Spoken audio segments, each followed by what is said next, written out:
Good morning, everyone. We're so happy to have you here today.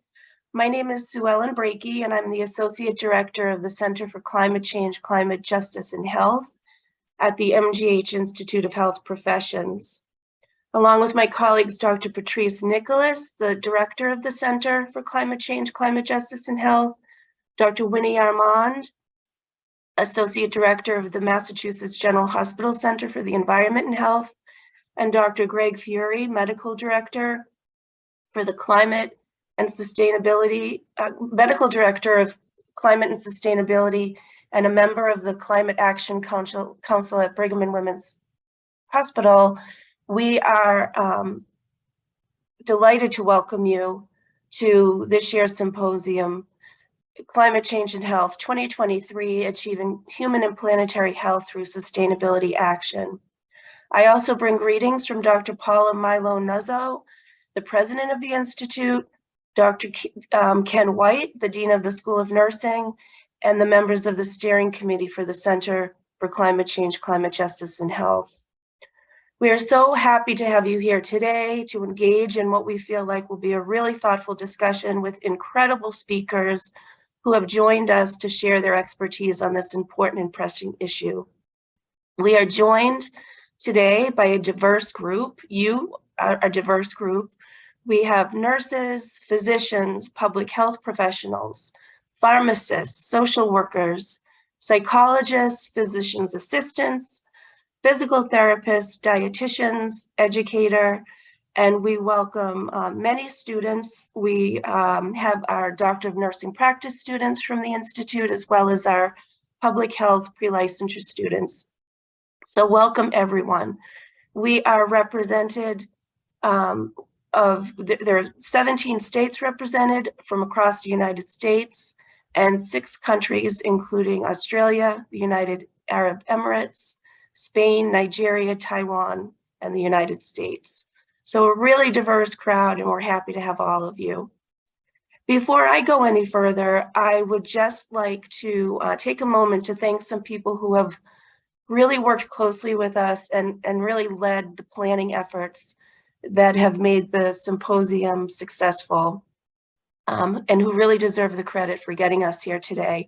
So I want to thank Lisa O'Brien, Executive Assistant in the School of Nursing, who has been Master at All Things Symposium, Ginny Doe, Assistant Director of Accreditation and Operations from our Continuing Professional Development Office, Carla Donati from the School of Nursing, Glenn Karana, who is the Associate Director of Enrollment Marketing from the MGH Institute, as well as Michael Paget, who's the Program Coordinator from the MGH Center for the Environment and Health. So thank you to all of those people for getting us here today.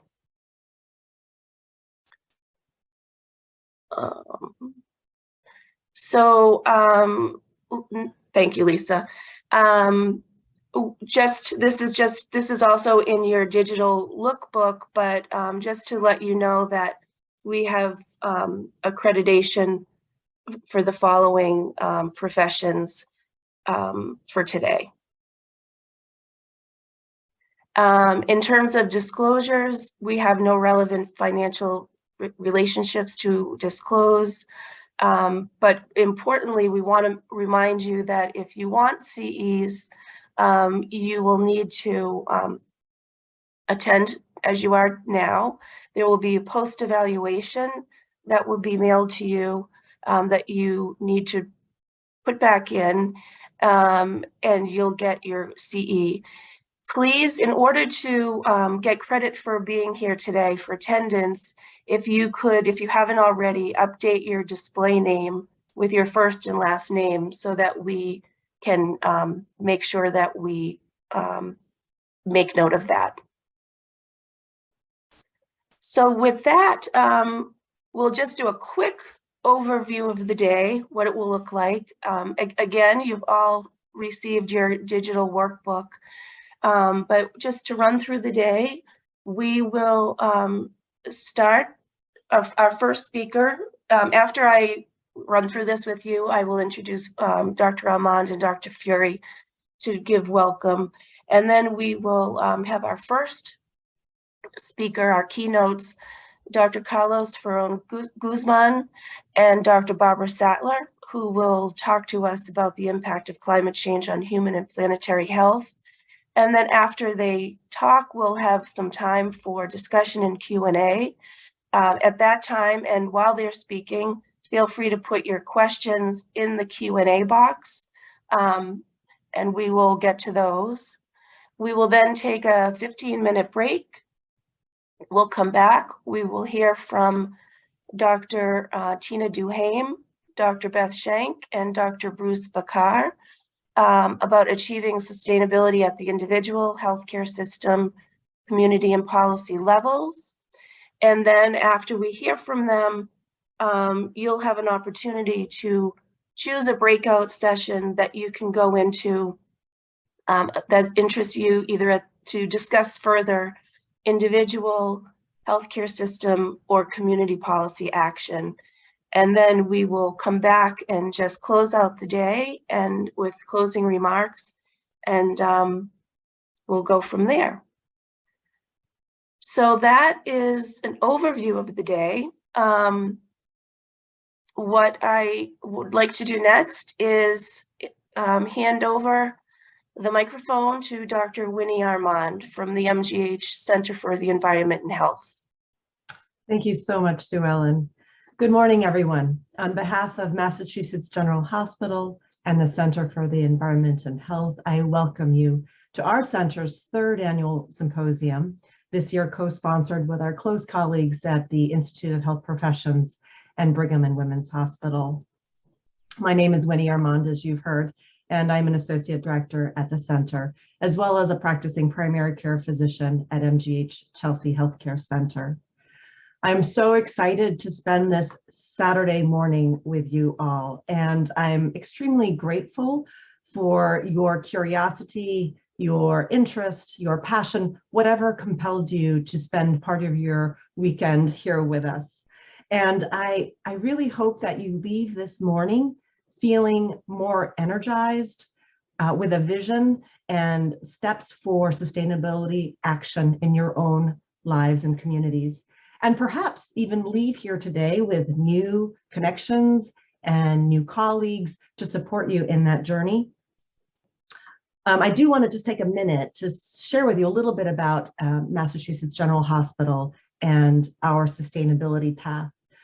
Even though the Center for Environment and Health just turns 2 years old today, exactly, MGH has long recognized the importance, the critical importance of lowering our emissions. In 2008, MGH set goals to reduce energy consumption by 25%, targeting 2020. Instead of 12 years, that goal was achieved in 5 years. And in 2018, MGH successfully transitioned 100% of its electricity to renewable sources. And in 2021, April 1st, the Center for the Environment and Health was officially launched. And our mission at the center is guided by 4 pillars, which I'd like to just share with you as well. Our first pillar is to support the healthcare delivery in an environmentally friendly way. Our second pillar is to create new knowledge about the intersections of climate change, healthcare, and sustainability. Our third pillar is to educate and engage our employees, our patients, and the broader community about these important issues. And our fourth pillar is to advocate for a healthy environment, especially for communities that are disproportionately affected by climate change and pollution. In 2022, Massachusetts General Brigham did commit to the Biden administration's health sector climate pledge with the intent to reduce our emissions by 50% by 2030 and to achieve net zero by 2050. And so through these pillars and pledges, we at the Center for Environment and Health are fortunate to have amazing colleagues that work with us both within the hospital and outside of our hospital, including the Institute of Health Professions. and Brigham and Women's Hospital as we support each other in this important work.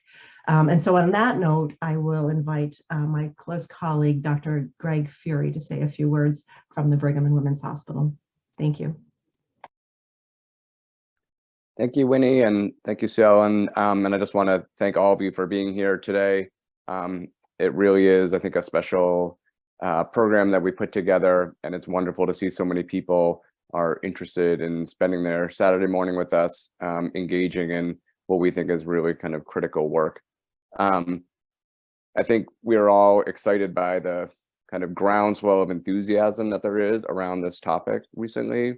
And so, again, we just really appreciate your participation. So, Winnie has mentioned some of the work that's happening at Mass General Brigham, at Brigham and Women's Hospital. We're part of the same health system. At the Brigham, I'm a primary care physician, but I also serve as the medical director for climate and sustainability there. And within that role, I work under the leadership of a group called the Climate Action Council that was formed in 2020. And we really see our work as essentially having three main components, which I think will sound familiar to many in this group.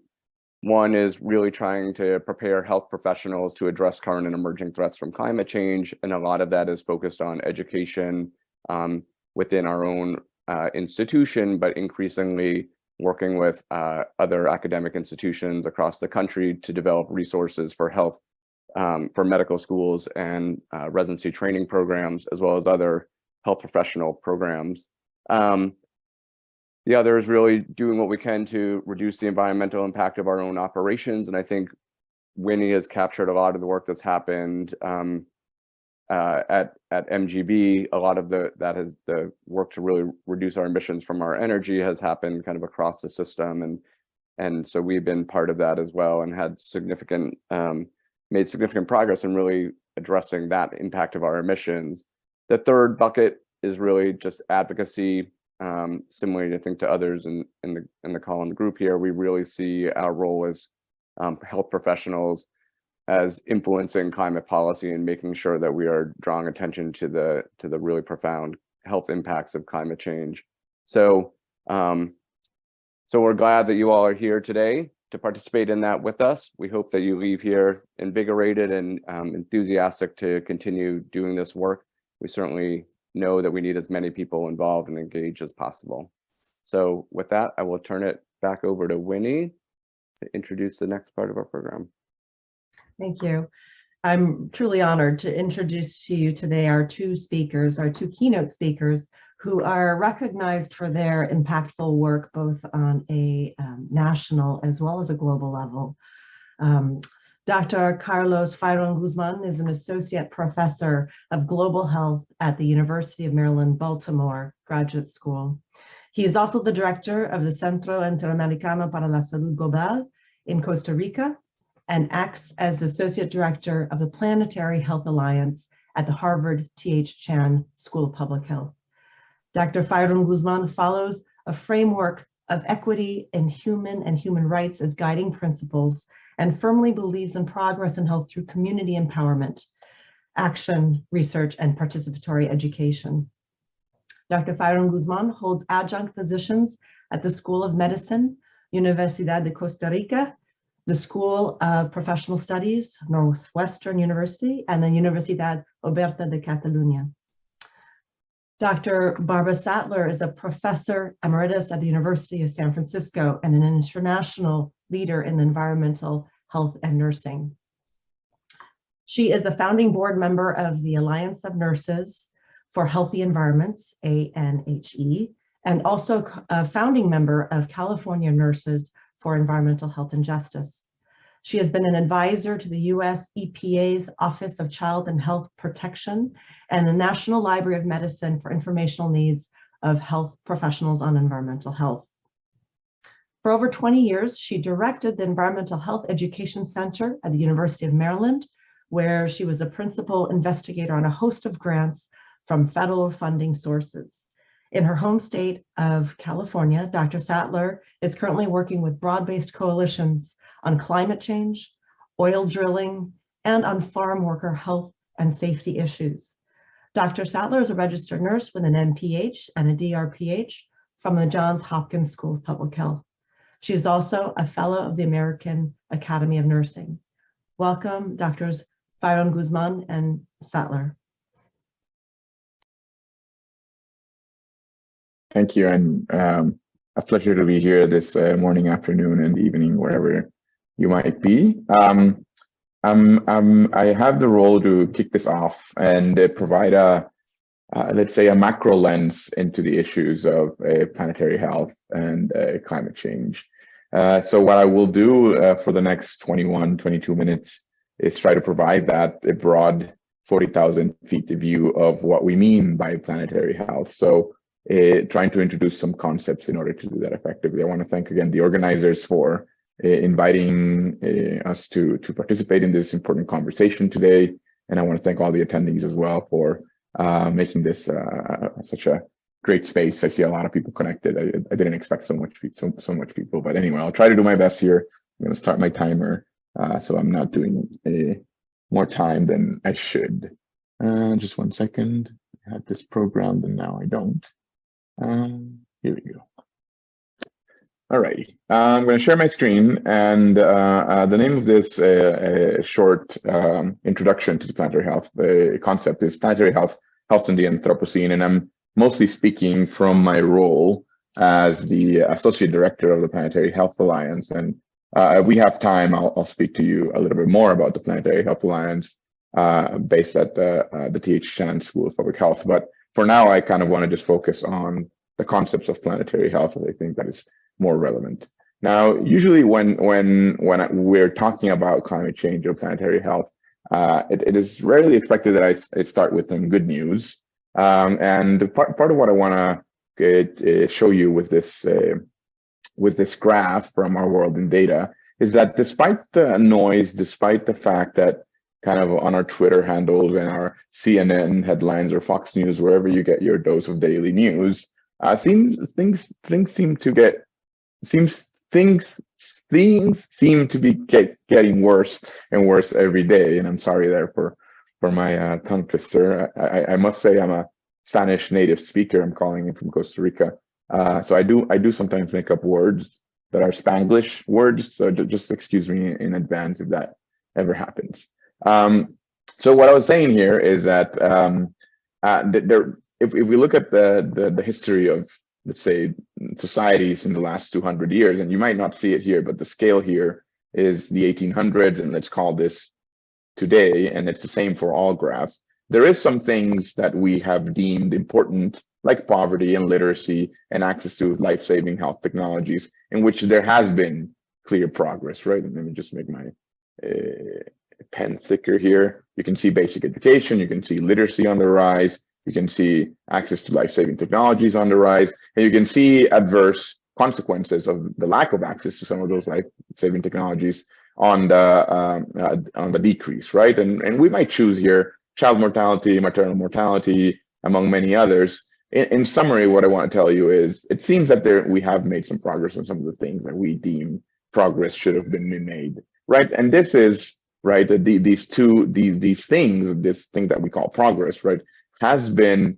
made, and I'm going to use this word in quotation marks, despite population growth. And the reason I use despite is because during the 1960s and 70s, when this increase of population started happening, there was a scare. There was a scare coming from academics and demographers saying that, oh, if population keeps rising, there will be large-scale famine, there will be large-scale suffering. There is no way the world can sustain the growth of the population throughout the decades. However, because we actually can accumulate knowledge and can create better technologies and are better at accessing resources that Earth provides to us, actually, right, despite, right, that Malthusian orthodoxy of let's say, the population bomb and all those books that were popular in the 1970s, et cetera, right? Despite that, we actually proved that they were wrong, and that well-being, right, and let's call this, like, if we were to combine poverty and life expectancy increase in one indicator, let's call this a well-being indicator, right? Despite population growth, we managed to increase well-being for the majority or for a large majority of the world. That is, in average, people today are living better lives than decades ago or even centuries ago, right? And it's important to note that. But however, of course, there's a second part of this story, which is that part that I was talking about, that resource use from the earth, right? And we got really good, thanks to our technology, at using resources of all types. And that well-being growth depends and is closely linked to that high, intense resource use that allows us to provide well-being for the majority of the world. So what are those, some of those energies or some of those resources? We're talking about things like energy, right, of all types, not just fossil fuels, but energy coming from coal, energy coming even from renewables, energy coming from nuclear. But we got really, really good at using and extracting energy. The more energy we use, the more energy we can extract. And that is kind of a positive feedback loop that we quickly see that we got into. And again, the timeline here is around 200 years ago. And let's call this today for all graphs. We also got really good at using water, land, timber, biodiversity in the form of food. And of course, we invented these chemical fertilizers. We were able to capture nitrogen from the air. We no longer dependent on those famous guano islands.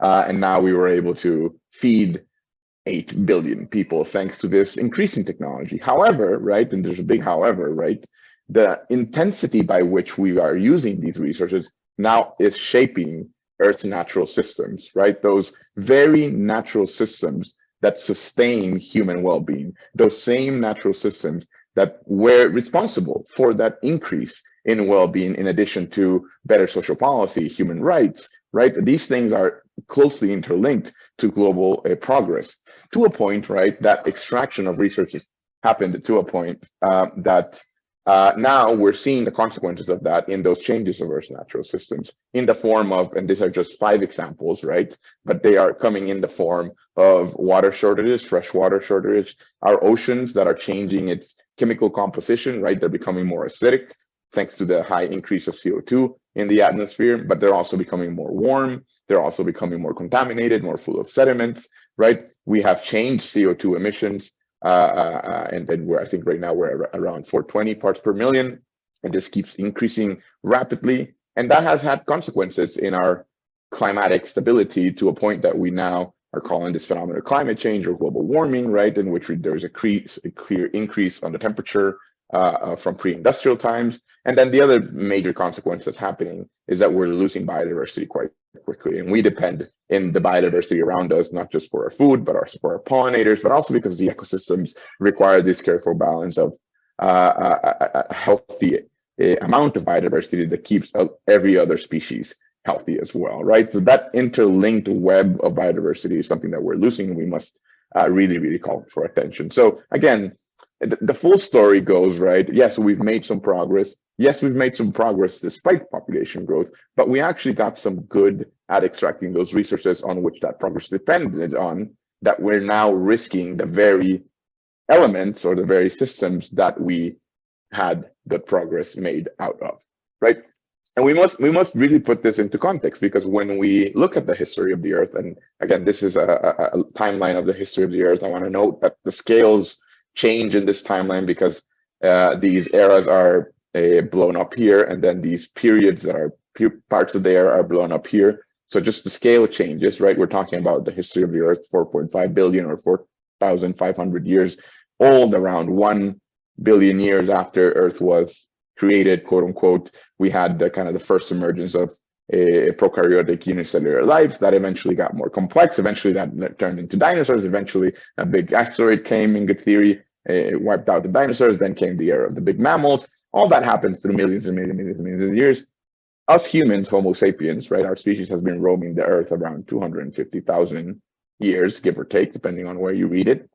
And it only took us that 200 years, right, in order to change the Earth quite substantially. So to scale, right, it seems like the humans and the human impact has been really in this really small period of time. And then we currently live in this epoch called the Holocene, according to geologists, right? And geologists are the ones that study the layers of the ground and try to determine what the Earth looked like, who lived there, what was the carbon what was the temperature, what was the volcanic activity, right? They go down deep into the layers of the earth and they study that. And apparently we entered this a period of the Holocene after the last ice age, around 12,000, 5,000 years, 15,000 years ago, in which Holocene describes this era of stability, right? Not just stability, but this climatic stability that allowed the thriving of human civilizations. Now, when you think about it, stability and certainty are two resources that humans use very, very, very ingeniously, in the sense that it was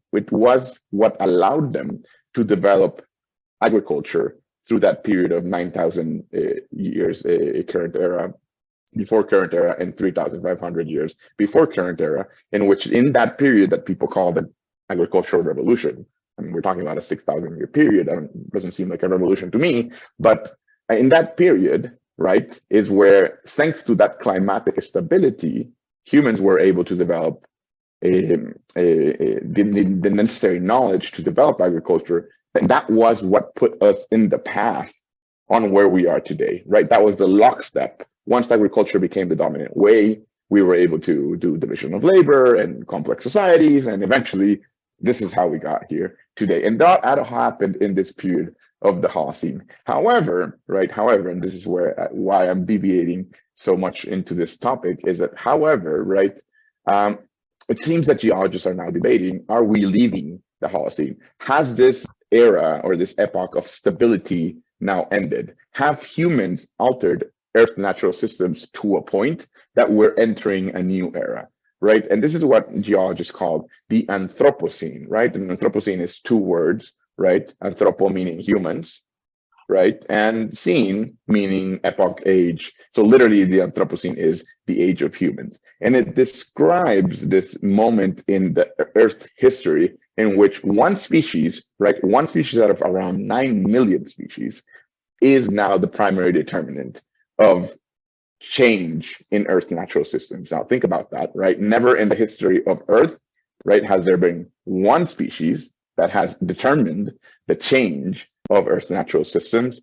And now we're faced with this. Now, the Anthropocene, right, when you think about it, if this is the geologists that are suggesting, what is it that we are leaving? What is the trace that we're leaving on this layer of Earth? We might be talking things like plastic, nuclear waste, new metal alloys, the loss of biodiversity. All those things are things that hundreds of thousands of years from now, geologists are going to look back and say, wow, humans lived very oddly in 2030. I wonder why they were doing all that, right? So when did the Anthropocene start? It's not really clear. It's a theoretical debate more than anything. It might have been when we were able to harness the power of the sun in the form of agriculture. At the end, that's what it is, right? This is Children of the Sun, Alfred Cosby. It might have been when we were able to tap into millions of years of stored carbon under our Earth in the form of fossil fuels, or it might have just been when we were able to split the atom and create a great amount of nuclear energy. It doesn't really matter for me, when the Anthropocene started. It just means that we are now in this era, and we must be very aware that our actions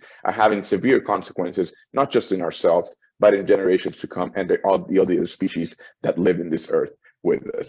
So that leads me now to try to explain what the planetary health movement in science is, right? And this is a schematic illustration trying to determine how the anthropogenic impacts of anthropogenic changes that humans, anthropogenic means human caused changes to Earth's natural systems, are affecting human health. Now, I don't expect you to read all this. I know the letters are quite small. I will go this one by one so we can understand it. Now, because we live in Western society, this is supposed to be read left to right, and I'm sorry there for my line, but I will completely mess this up, and I'm going to do a different order in which I'll start here by 1, then I'll go to 2, then I'll spring 3 and 4, and then we might get to 5.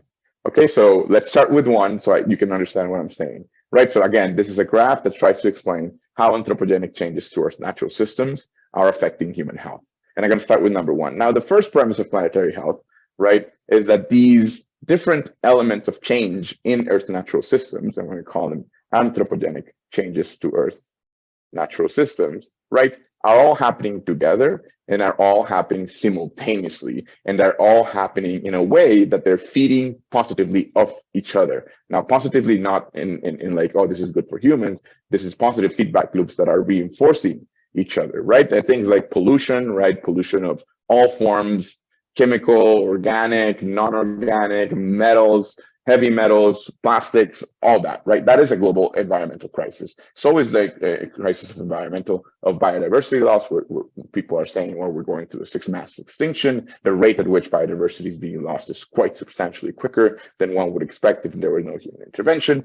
When we're talking about altered biogeochemical cycles, we're basically talking about the consequences of using nitrogen and phosphorus fertilizers that go into the water and the air cycle, and that increases the amount of altered of these elements in water and air and soil, and that basically that cycle is altered. When we're talking about land use and land cover change, we're basically talking about deforestation and changes of uses of land for large-scale agriculture, etc. Right? When we're talking about resource scarcity, we're basically talking about basic resources like water, fresh water that is needed for human health. Biophysical ocean changes, I already mentioned, that are becoming more acidic, more warm, more full of sediment, more contaminated. And then I leave climate change at the end because it's the one that gets more attention, right? But it is the one we're going to be focused on today the most. And it is important to note that all these, right, all this, and you see this little web fashion, this little web here, means that they're all happening simultaneously and they're all reinforcing each other, right? The more you cut down the forest, the more climate change. The more you cut down the forest, the more biodiversity you lose. The more global pollution, the more biodiversity, but at the same time, the more climate change, the more biophysical ocean changes, the less water you have, etc. Right? And that's what I mean by the fact that they're all interconnected. So that's number one. Anthropogenic changes to Earth's natural systems are all intertwined and are happening simultaneously. And number two, right? Remember, number two was all the way over here, right? Number two is that these things are affecting human health, right? That's the easy connection we're going to make. All these are affecting human health and changing patterns of infectious diseases, non-communicable diseases, nutritional diseases, mental health related diseases, and reproductive health related diseases, right? So all this, right? All these things here, these anthropogenic changes of Earth's natural system are affecting human health. Now, how is that happening? That's when we go to 3 and 4, right? How is that happening? We have to zoom in into 3 and 4 in order to understand that obviously, if you have ever studied public health, or if you ever have heard or read about the determinants of health, all we are doing here is using the determinants of health frameworks in order to elucidate the pathways by which 1 and 2, the Earth's natural system, the changes to Earth's natural systems and human health are interconnected, right? And what I mean by determinants of health, right, I'm talking about these two models basically, right? We're talking about the Commission on Social Determinants of Health, and we're talking about the Dahl, Green, and Whitehead model, in which what we're trying to understand with the determinants of health models is what does health depend on, right? So we create this, and what you're seeing here, I must explain, these are lenses by which, let's say, the health process is passing through, right? And this is why I said this is left to right, and you got to understand this like a ray of light passing through here, and then you have you can have, depending on different elements of this combination, right? You can have either positive health outcomes or negative health outcomes, depending on 3 things: who you are, where you are, and who you are. And the reason I say that is that we must understand the determinants of health as these elements, right, that are all interacting as well with each other, and that are interacting simultaneously in different forms, right? And we must understand this health disease process and this understanding of health as a dynamic product of this eco-social system. So this is the eco-social system here, right, in which these elements are interacting with each other differently, right? Whether it's food production, whether it's education, whether it's social capital, whether it's health systems, whether it's gender, whether it's your genetics, they all interact simultaneously in different ways. And the weight that these receive changes depending on the 3 elements that I said: who you are, where you are, when you are, right? And those 3 things then play out to determine whether this eco-social system ends up being a healthy place or an unhealthy place for this individual, community, nation, region, etc. Right? And this is what we do. We understand then, right, the determinants of health frameworks to elucidate the pathways by which changes to Earth's natural system are affecting health. So, for example, global pollution, we might be talking about things like air pollution, right? And air pollution can lead to substantial decrease of the air quality. It can lead to exposure to harmful substances. It can actually also alter food production. It can increase your risk to infectious disease, etc. Right? So one element here might be affecting several elements of number 3 or these proximate causes that we can, but that same exposure, right, to bad quality air does not mean that everyone will have a negative health outcome, right? Because you might be a person A that is rich, well-educated, with access to high technology of medicine, that has air filters at your home, etc., right? That has a different determinants of health context, and it has a positive health outcome. Or you might be someone that maybe has a predisposition to asthma, with a high genetic burden, that lives in maybe in an environment where it doesn't have access to good health systems or diagnosis or early treatment, and then you have a negative health outcome. So again, person A and person B might be exposed to the same elements, but their health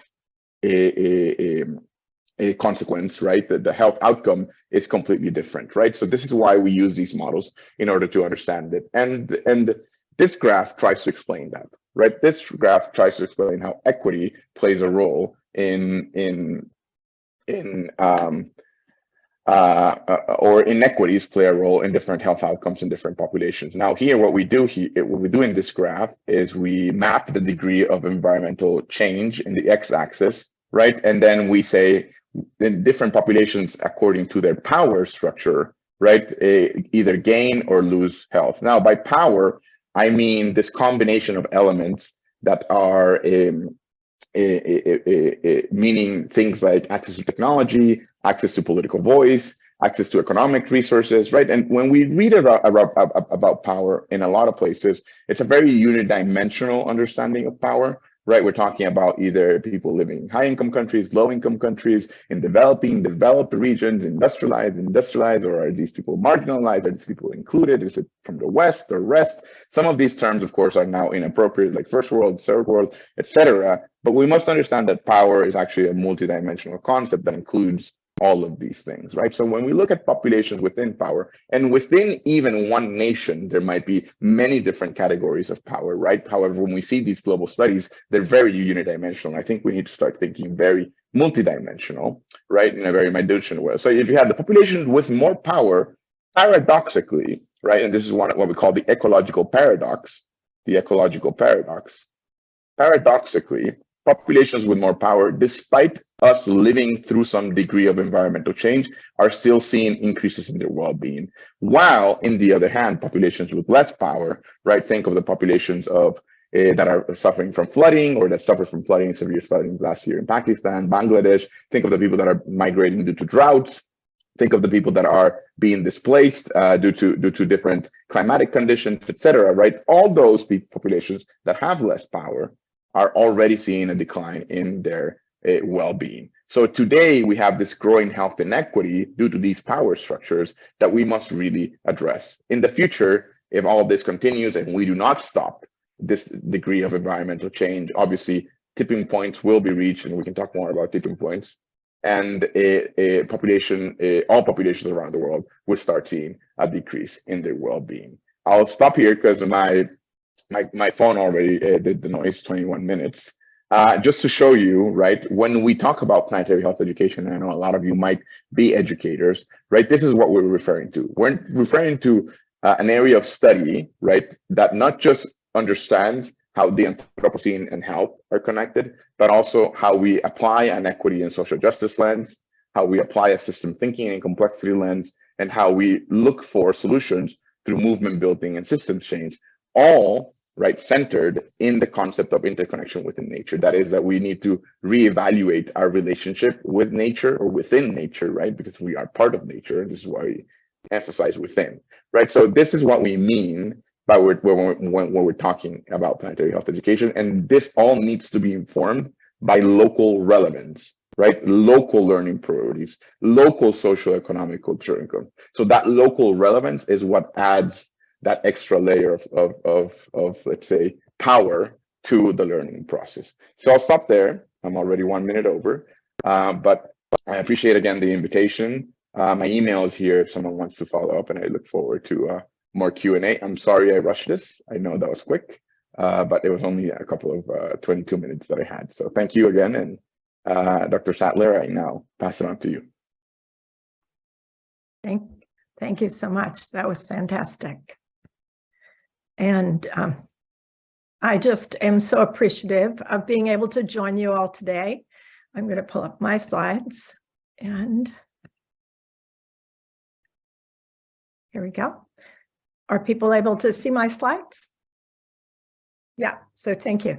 Carlos, I'm glad that you and I talked ahead of time, and that you presented the overview that you did, and I'm going to be perhaps punching out a few of the things that you also mentioned, and I'm going to start with my slide. This is a slide I created almost 20 years ago when I presented at the American Public Health Association. And it was one of the first sessions on climate change at the American Public Health Association. And I remember two of my colleagues came up to me and said, I thought you were going to start crying after you presented this list. It just couldn't really be this awful. And that was only 20 years ago, but please notice the things that are on this list in the last 20 years have become above the fold news in so many places. And it's a familiar litany with us. So increased sea levels are already being experienced by some island country. Obviously increased storm activities. We're seeing critical changes in agriculture and food security already as a function of climate change. I live in California, I'll talk about that, but certainly droughts and fires, although the drought this year is certainly being ameliorated. And that's created its own set of problems. Increased extreme heat events around the country and around the world. And decreased access to water, overall increased morbidity, mortality, specifically connected to climate change activities, and as Carlos described, species extinction. We are already also seeing climate change refugees. Now, mind you, this was 20 years ago when the scientists, and long before that, actually, when the scientists around the world were saying, this is what we expect. We must work urgently to stop climate change, to decrease greenhouse gases. And of course, we're still saying that, and we're not in a huge better place just yet. We have much work to do on this. And so while Carlos talked about the social determinants of health, this human frailty is creating a multiplier effect, once again, for climate change. In some areas, overpopulation, particularly in those areas around some of our big cities in the developing world, in the global south. Extreme poverty, hunger, wars, homelessness, the continuation of racial injustice in many countries. The fact that we've got these extremely vulnerable populations, including children and the elderly. And then we had a pandemic. So while climate change is creating this multiplier effect, we then had a pandemic, and we may have more, which then adds yet another multiplier effect to the vulnerability of people. And as Carlos well mentioned, we have very disproportionate ways in which all of these things are affecting populations. So what is making people unhealthy? The social determinants of health, which all of you are now well aware of, when we have real inequities in housing and education, in how our communities are taken care of, when we have continued racism, which we know plays a very strong has a very strong effect on the health of our people. And I'm going to talk about loneliness because I want to tie that into resiliency. I really want to focus on human resiliency here. I know that this afternoon, or a little bit later today, I should say, you're going to be hearing how we can work in our as individuals, in our communities, in our healthcare institutions, and advocacy. And I want to talk a little bit about what we can do to make our communities as a whole more resilient. And then we have a sick planet. So what we've got is now being termed by some as a polycrisis. And these are systems problems, systems that need to be attended to. And we need to begin to stack our solutions so that they are addressing a number of systems at once. We can't just be directing our attention at one thing at a time any longer because they're all going on at once. I told you I want to talk about loneliness. Our Surgeon General, Vivek Murthy, had when he was under Obama and the Surgeon General then, he began to look at what was making people sick in this country. And one of the things he discovered is that we are also facing, and this is in the US, so I apologize for being a little US-centric on some of my slides and my information, but we are suffering an epidemic of loneliness. What this means is social isolation. What it means is in our children, a sense of disconnect, even though they are connected almost 24/7 on their devices. What they are experiencing is, in this sense, is a lack of resiliency and experiencing that. And there's a book on the right, which I recommend called Bowling Alone, which talks about what, particularly in the US, has destroyed much of the social capital in our communities. We've lost our bowling alleys. We've lost many of our skating rinks. We've lost places, bingo halls. We've lost those places where people communed, came together, took care of each other, understood who was vulnerable at the time, which elderly person was had mobility issues, which person had just had an illness. And this is important when we have emergencies and disasters. It's important that we have community resilience in order to take care of these things. And so the other thing that's really important in terms of community resilience is that we have a healthcare system that is resilient and that is taking care of people's health. But the truth of the matter is, and once again, a little bit US-centric here just for a moment more, is that our healthcare system in this country is not about health, it's about sickness. And seldom do we actually have enough time to take care of people, and certainly not to take care of populations at a time. And it's not a system, it's a whole set of systems. And in many polls in the US, as many as 90% of Americans think our system is broken. And yet it costs 2 times more than any other healthcare system. And we are now suffering an epidemic of chronic diseases, despite how much money we pay for our system. We also have 10% of all deaths are related to medical errors. And the last one, which is 10% of Americans are suffering from medical debt to the tune of $195 billion. This is an economic burden that affects their resiliency. And so thinking about what else is attendant. And so we have a system, once again, in this country, and for many of the people who are from other countries here, you have a different business model. In our country, our hospital systems make money when people are sick.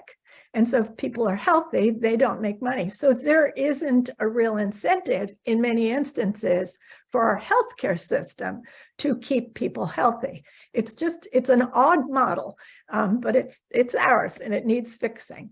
So that's kind of just a little bit of background of some of our social support systems. So we know we can't have healthy people with a sick healthcare system. We certainly can't have healthy people with a sick planet. And already seeing how climate change is affecting so many elements of our planet. The last time that I gave this presentation when Sue Ellen and Patrice heard me was at the National League of Nursing in the fall. And this was a slide showing what had happened the week before. And it was in Puerto Rico, and they had a massive hurricane with incredible damage.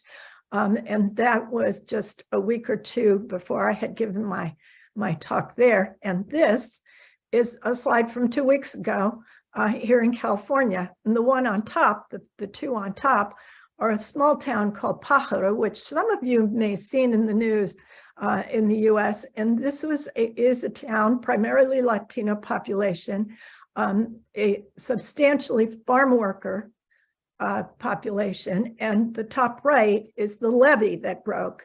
And the levee broke and flooded, and this community caused many deaths, caused displacement of the whole community. The whole community got flooded. And these are folks, as Carlos had talked about, that don't have the resources to be resilient. They don't have another place to go. Obviously, they were set up in temporary shelters, but their homes were destroyed, their community destroyed. And the picture on the bottom 2 weeks ago was a half a mile from my house. I live near the Russian River in Sonoma County in California. And one of the reasons I'm showing that picture is that is one of the roads where a rural community would have to, a road they would have to use in order to get to any of the healthcare institutions. So if I am in labor, about to have a baby, I can't get to the hospital. If I am having symptoms of a heart attack or a stroke, I can't get to the hospital.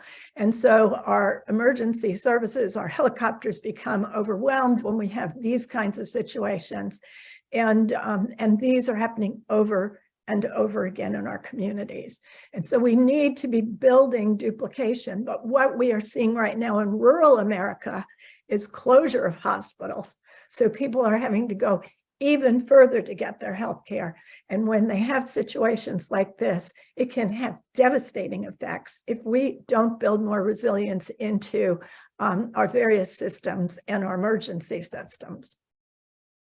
I also, unfortunately, live in a community that has experienced a lot of fires. I've been evacuated twice by the fires in Northern California. My home was on mandatory evacuation.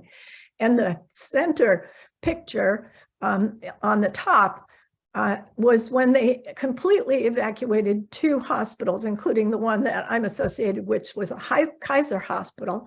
And this happened within hours. This was one of those horrendous fires that came storming off the hills with 90-mile winds. Unfortunately, this was one of the first really big ones. They had to evacuate an entire hospital within hours. And for many hospitals, we haven't done an enormous amount of this kind of disaster training. Fortunately, they had recently done disaster training on evacuation in that hospital, but just think about your own hospitals and institutions. What would happen if in a moment in time, you had to evacuate a whole hospital? And we're seeing this more and more, certainly with our Paradise Fire, and I'm sure Beth, who comes from Montana, where they also have, unfortunately, a lot of wildfires. A lot of smaller community hospitals have had to be evacuated too, and whole communities being devastated. And I know that you have seen the new, even if you're not living out west in the US, many other countries have been experiencing this. Certainly in Spain, in Barcelona, they had whole areas there where wildfires were very close into the city there. And so the other thing that we see as a function of this are skies that are the color of the bottom right. And so one of the things I want us also to think about, because once again, the polycrisis, is what air pollution is created when we burn a whole house down. When we burn a whole house down, it's got plastics, metals, pesticides, solvents, paint. It's got everything in it. And that smoke does not go to heaven. That smoke that contains those products of combustion wind up in the air. And I know that actually those of you who are in Massachusetts on the East Coast, you actually got some of the smoke that was from the West Coast after some of our fires. And so just as another illustration on the top left, this is a hardware store and then followed by a beauty parlor, a dry cleaner, and another store that has every kind of product. These whole buildings have, or ones like them, have burned to the ground. A whole Target about 5 miles from my house burned to the ground. That goes up in smoke. And that smoke then becomes the soot that covers our communities with who knows what. And I say that because we don't really know, and we're just beginning to study what are the results of these fires in terms of soil contamination, in terms of continued soot that are in our communities and tracked into our homes. And as somebody who worked on lead poisoning for many years, the hand-to-mouth activities of our children means that we're going to be ingesting these. And these are connected. This is connected to climate change. The other thing I want to mention is that the cameras are all there when we have these horrendous events, climate change related events, but they leave. And then the communities are left with this destruction and are left then to develop their own resiliency around these. And the resources that come to these communities is very unequal. And so this period of time, and because I'm in a community where we had whole communities go up in smoke, and I've watched how long this lingering period of recovery that can go on for years, where children are displaced and having to go to different schools, and sometimes multiple different schools, where because people's job place has burned to the ground, they've lost their jobs. The level of disarray and chaos that happens in these communities for years after these events, be they a massive flood or a massive fire, is something that we really need to pay attention to. And resiliency is going to be impacted by us doing really good planning ahead of time, really good planning, having everybody involved in the immediate time of the disaster, and then making sure that we are spending as much time in building and continuing to support the resiliency of the communities after the destruction. And that's the part we haven't really done very well in this country. And so when we think about climate change and think about the policies that we need to be working on, and I know you're all working on advocacy at different levels, what's lovely is that as we address the polycrisis and start addressing some of these systems, that we also have a positive multiplier effect. So when we move off of fossil fuels and plastics, we move towards cleaner air. When we move away from our individual cars and move towards both public transportation and the electrification of vehicles, including trucks and ships and other things, we move people towards more active transportation when we move towards more public transportation infrastructure. When we move away from our unsustainable agricultural practices and using less pesticides and a host of other things, not doing tilling, which is an incredible contributor to air pollution, we have healthier air and healthier food. And when we move towards more plant-based diets, which we as health professionals can have a really important role in helping our patients and each other understand the importance of moving more towards plant-based diets, all of these things are going to address chronic diseases and decrease the risk factors for chronic diseases. So what we need right now is really revolutionary changes. Those are changes at speed and scale. We cannot be farting around anymore. We have got to really be engaging in our highest level, what I call our highest level of discomfort. We need to be moving forward into areas and into ways that we may not be used to, and we need to really be looking at our healthcare systems, their resiliency, how we're taking care of health, how we're promoting community resiliency, and taking bold action specifically on climate change policies. Obviously, we need to phase out gas and diesel vehicles by 2030. That we need to be seeing states using those numbers and those dates.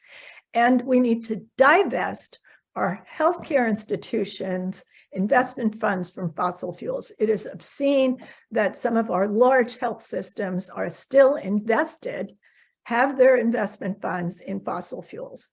We need to be first doing no harm. There is a food and farm bill, once again, sorry for being so domestically oriented, but this was just dropped legislatively this week. And this food and farm bill is both prioritizing nutritional security, which will build resiliency, and planetary health, and has a number of elements that's specifically addressing climate change. I also just want us to look at, I know I've got a lot of students here and many of you also teach. If we start to look at whether you're a social worker, well, if you're a social worker, you probably have some of this, but medical or nursing student, thinking about your curriculum, how much of your curriculum is spent on how to keep people healthy? How much of your curriculum is on thinking of systems, thinking in systems, and how to change systems, and how to make change? Because there's a set of skills in the same way that there are a set of skills to take somebody's vital signs, there are a set of skills for making change in the world. And we need to be including those skills in our medical and nursing and other health professional education. So I have a theory of change, and we've been doing this in many areas, and that is that we work with organizations in terms of policy that have a presence in the at the federal government policy level and the state policy level, and both legislative and in the regulatory processes, that we work with our colleagues that have lobbyists. And I don't see lobbyists when they're working for our cause as a bad thing. These are folks who are trained and have those skills to understand how in your particular state or at the federal level, how things really operate. Where are the buttons that we can push for speed and scale? And joining your professional association. I know specifically for nurses, less nurses are joining their professional association. We need to be joining those. We need to be paying dues. We need to be encouraging those nursing and medical associations to hire lobbyists and to be lobbying for climate health policies. If you are in a union, I work with Service Employees International Union, SEIU. I work with National Nurses United and with California Nurses Association, and I'm in the American Federation of Teachers. Our unions are actively engaged in policies. They also support candidates. These are forces that we need to be joining in order to be multiplying our voices and concentrating those voices in the strategic locations and working with coalitions. We need to be working with coalitions that represent the people in the most vulnerable communities, our environmental justice coalitions. We need to be working with other health professionals, but grounded with the people that are going to be most affected. And so I'd like to say, if you think that some other healthcare professional will be an awesome advocate and systems changer, think again, because you are that awesome person. You are absolutely that awesome person. And for the students, once again, and faculty, all healthcare professionals should have a real life experience in advocacy. Every healthcare professional should have an opportunity to go to their state or federal capital and actually talk to their legislators, talk to regulators, and learn that you can do this. So some revolutionary shifts that I think need to be made in the context of our policies is less consumerism, more community, less internet connection, and this is especially true of our youth who are experiencing anxiety and social isolation, and also eco-anxiety, which I don't have time to talk about, but more connection, less cars, more active transport, as I said, less isolation, more engagement, less built environment, and more time in nature, which is a whole other talk about how nature also helps to build individual and community resiliency. And the bottom one is really important too, more fun and joy, because most of us are in the doom and gloom club, I'm sorry to say, and we really need to make sure that we're outwardly facing as something other than the doom and gloom club. So I want to just share with you something that's going on in Santa Rosa. It's a city of 140,000. I live close to this city. And it was the Latino community during the pandemic that started this event. It was the White Bicycle Coalition folks that joined it later. It's called the Santa Rosa Taco Tuesday Ride. And on Tuesday, early evening, people meet at a designated park. And it's now a huge group of people. There are always a few folks with boom boxes on their bicycles. We ride for an hour, and I've joined Taco Tuesday before. We ride for an hour through the streets. There are always people ahead of us stopping traffic so we can just go through. And then we arrive at a place where there are taco trucks, and we eat together. Communities, now multicultural, multi-age communities, and it's a joyful event, and it is helping to promote more bike lanes in Santa Rosa. It's helping to really promote getting kids out on bikes and enjoying themselves, and we can be doing more of that in our communities. Our hospitals can be supporting these kinds of activities in our communities, supporting community gardens and block parties and concerts and farmers markets and book clubs. We can, at the time, be also talking with them about how do we address disasters? How do we build that capacity in these communities, but doing it in a joyful community building, resiliency building way. And so I think that while we need to always be thinking globally, we need to be acting at home, locally, institutionally, nationally, regionally, and globally. And I think the other thing that I would like to really suggest to all of you is let's take time to be together and envision what the more beautiful future looks like. Because if we can't see it, we can't get there. And so taking time to gather people to talk about what that more beautiful future could look like helps us to move towards that more joyful end goal. Just telling people to get ready for the next disaster is not going to build enough resiliency. And so I'd like to just share with you, if I could, a poem. And it's a poem that has sort of helped me the first time I heard it, have a sense of the importance of this. And it's not the whole poem, just a bit. It's 3:23 in the morning, and I'm awake because my great-great-grandchildren won't let me sleep. My great-great-grandchildren ask me in dreams, what did you do while the planet was plundered? What did you do when the earth was unraveling? Surely you did something when the seasons started failing, as the mammals, reptiles, birds were all dying. Did you fill the streets with protest when democracy was stolen? What did you do once you knew?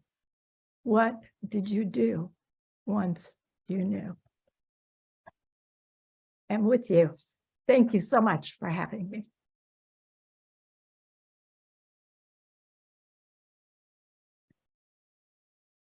Wow, what a powerful way to end a really thought-provoking talk.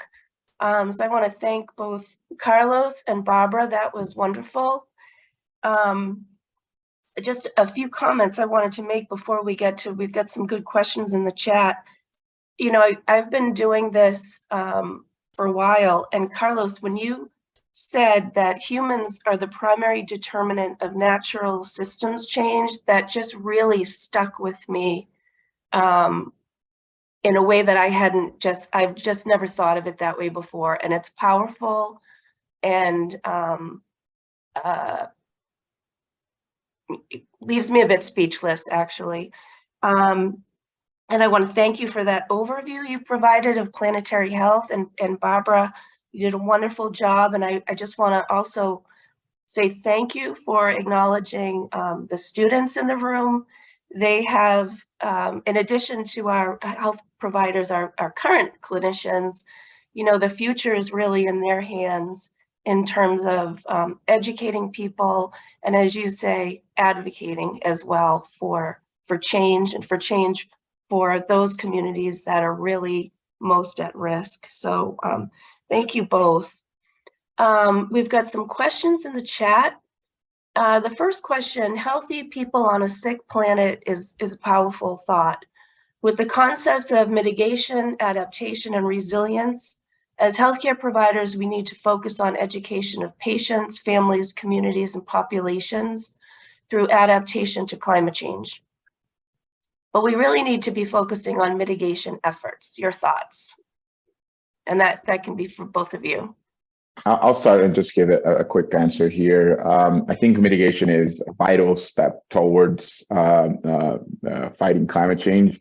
However, when we look at things, any challenge that we're facing, I always tell my students, we have to take the yes and approach. Yes, it's never a silver bullet approach, right? Adaptation is going to be vital for certain communities that are already suffering the consequences of a changing climate, right? So let's say a country like Costa Rica, where I live and where I'm from, right? We probably have around 0.3% of all global emissions annually is Costa Rica.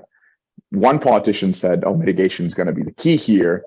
But if we look at that data, right, 0.3% is nothing compared to the United States, China, Germany, France, the UK, etc. What Costa Rica should be focusing on is adaptation, in my view, right? Because the adaptation is, I mean, there's so much out of our sovereignty, so much out of happening out of our realm of influence, that if other countries decide not to mitigate, right, countries like Costa Rica and other countries that might be small island nations, or countries that are prone to droughts, or countries that have very rural populations that depend closely on agricultural outputs, etc., right? Those populations need to also focus on adaptation. It's not one or other. Each context would dictate which is the most important. Of course, we all should be starting moving towards mitigation. That is the reduction of our global footprint or carbon footprint, but we should also be focusing on adaptation, and the context will dictate what is more important. So complexity, yes, and approach is what I always tell my students. Great, thank you. Barbara, do you have any thoughts? Well, one of the things that I mentioned was working to our level of discomfort before, and let me just elucidate what I meant by that. Not everybody is going to go to a state house, but if you haven't been active within your unit in a hospital, get active there. If you've been active in the unit, get active in the whole hospital. Get on your green team. If you're active in that, help within your community to develop and implement your climate action plan, because most cities have them. And if you haven't read it and know it, do that. If you're comfortable with that, then work your way up to your level of discomfort. Work your way up to working at a level that you haven't worked before. And there are mentors there. There are people who will welcome you. If you haven't worked in a coalition, I want to tell you that as healthcare professions, you will be welcome to work within coalitions, and bringing your voice to amplify the environmental justice communities, the others who are calling for change by being out in the streets. Maybe being out in the streets isn't your level of comfort zone. So moving yourself up into those realms of change makers. And so we need to be moving right now, both to mitigation and building resiliency at the same time. We can't sequence these things, as Carlos said. We've just got to be doing them at the same time. And stacking functions so that we're building resiliency at the same time, we're also mitigating some of the greenhouse gases. There are policies that are either yet to be born or currently being considered, and we need to be supporting those. Great, thank you. The next, this is more a comment than a question, although I would love to get your thoughts, because I've had this same thought that as this participant. There are increasing numbers of climate refugees and migrants with the loss of arable land and increasing ambient heat globally. We have politicized migration in the United States. While we are a major contributor to greenhouse gas emissions, yet the lay press doesn't address this. And I know that there's, you've probably seen it in the New York Times, the piece by Abram Lusgarden on climate migration, particularly at the southern border. And I too think we don't hear enough about the impact of climate change on migration. And I'm wondering what the both of you have to think about that. Carlos, do you take that first? Yeah, I mean, obviously there's huge inequities on, let's say, who pays the price of the different emissions from different populations. I can just share some quick kind of numbers here that I have in front of me. So this is one, right? Who bears the responsibility for carbon emissions growth? And you can see the wealthiest 10% are responsible for around 50% of all carbon emissions globally. So that's one way we can look at this, right? We can look at it also at a country level, right? Who emits more CO2 emissions? And this is historic data, right? Right now, that China is the one that emits more per year, but historically, the United States has been one that has more cumulative gases. And then who pays the price, right, of those carbon emissions? We can also look at some of this data in different forms. And what you're seeing here is what we call a cartogram or a cartograph, in which in the top, and this is a little old, but still very much a pointing point. In the top is the size of the country, basically says the amount of emissions, right? So the bigger the country, right, the more emissions. And in the bottom is basically who pays the consequences of that climate cost, right? And as you can see, it's more of the countries in Africa, South Asia, Latin America that are quote unquote paying the price of CO2 emissions. And this is a graph of mortality due to climate change, right? So depending on how we twist it, we can look at it at different ways. But again, going to my power diagram, right, and what I was trying to address with my diagram is that populations that have less power to act on the global environmental change are the ones that are going to be more affected. And this is what this population in the bottom is trying to address, right? So it is something that we might rarely talk about, that doesn't come to be kind of at the surface level in the United States. However, this is something that we need to, our decision makers, that layer up needs to be aware of, as Barbara was saying. I think that was a very well put point. And yes, this needs to be more addressed. People need to be more aware of this data. I think that's my point here. Is the data exists? It's very clear. I think we should be advocating more with that data to change some of how we understand this phenomenon. And I would say, to your specific question about having something in the New York Times and how certain things are not brought to the attention of readers or listeners of certain media, that it's our responsibility as trusted sources of information that we're the ones that talk about this. We're the ones that write letters to the editor or op-eds. We're the ones that can help bring both the analysis as well as the statistics and bring those to the attention of the readers, the listeners, and use our voices to fill in the information that the media fails to present and put it into these bigger contexts. There have been a lot of policies that have destroyed farming, for instance, in Mexico and Central America that were not per se climate related. They were related to NAFTA policies. They were related to some of the ways in which we threw corn down into Mexico and destroyed their ability and their economy around corn. I mean, there have been lots of policies and decisions that have affected the migration from at the southern border and safety and issues that are going on in those countries that don't per se have to do with climate change. So once again, the polycrisis, that we need to be looking at what are the range of things and how can we help address those, and bringing our voices to the suggestions, and working with our health professional comrades who are in Mexico, Central America, South America, Asia, Africa, et cetera.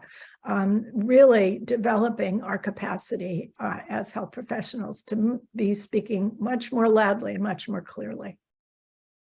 Great, thank you so much.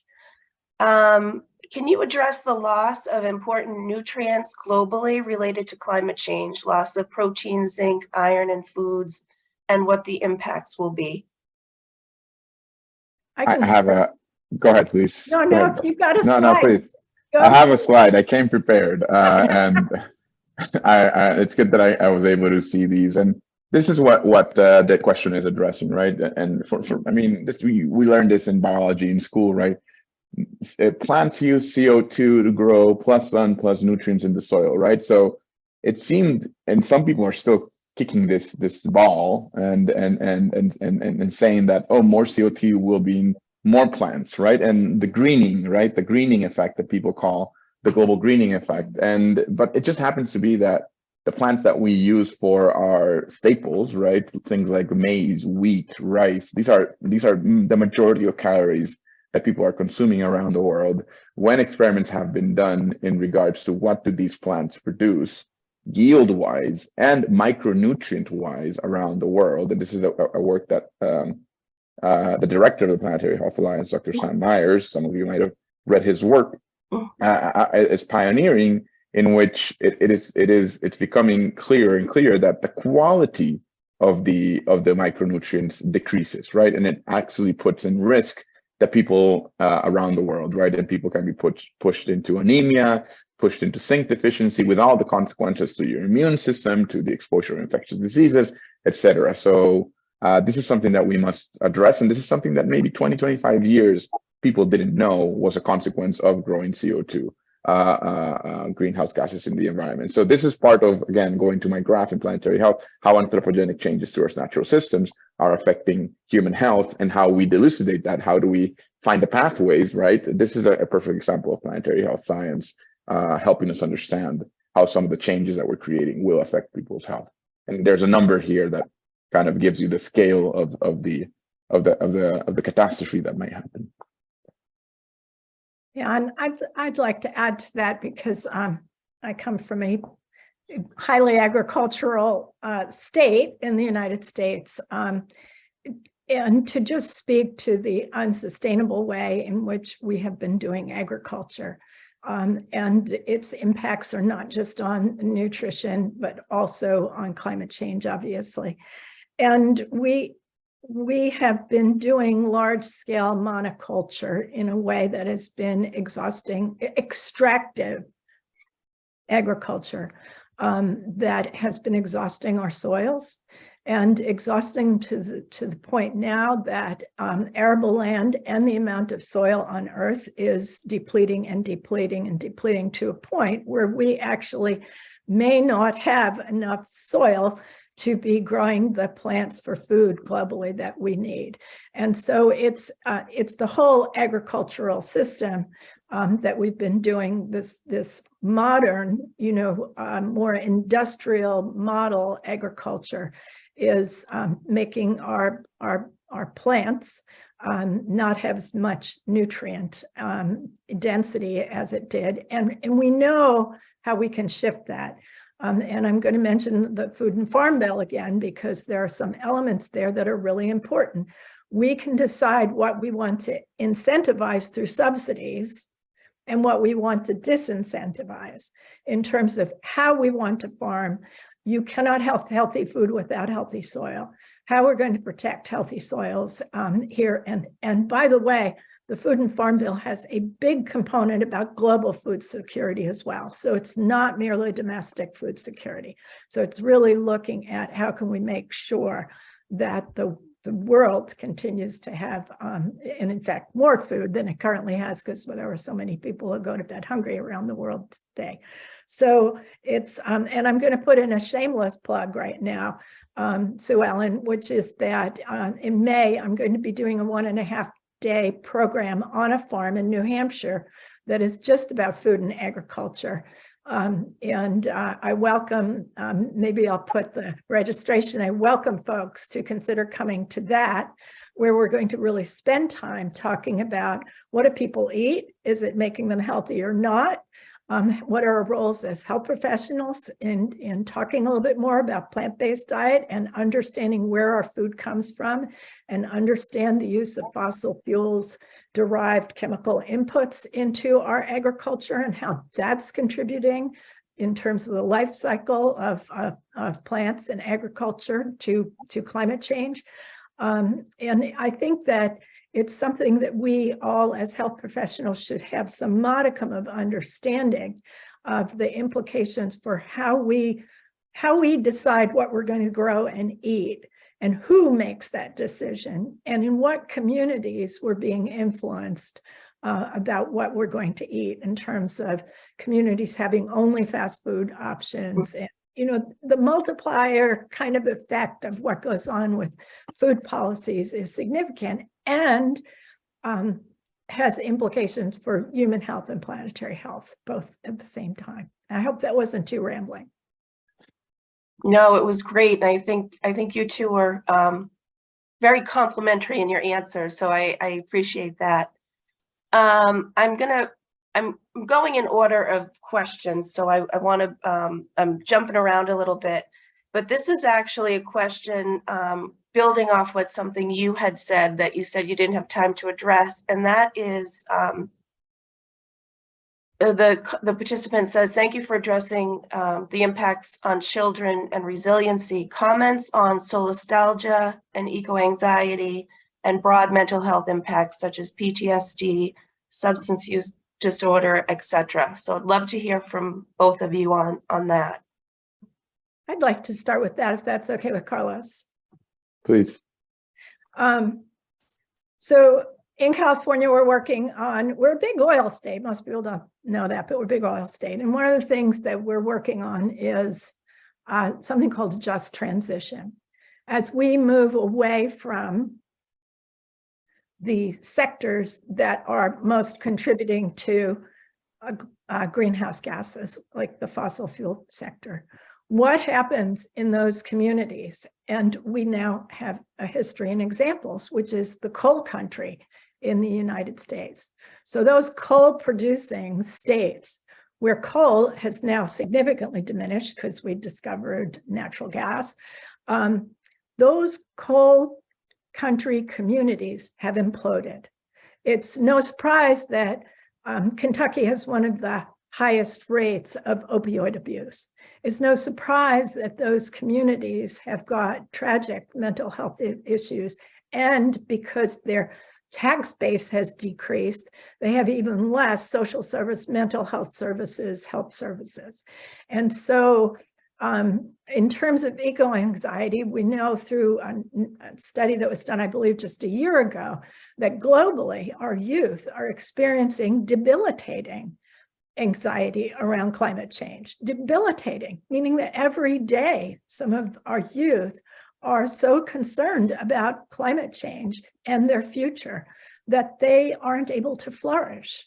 We know that the communities that I described to you who have experienced these, either refugees who have had to move because of climate-related disasters, or those that have had floods, fires, et cetera, who have had to take years and experience post-traumatic stress disorder after these events.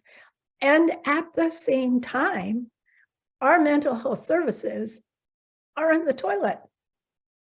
We are in really bad shape with regard to mental health services and addressing this. So we've got to be doing both at the same time, building resiliency and building our capacity with mental health services. And I have to say once again that in this country, it is in our rural areas that this is really has been most exacerbated.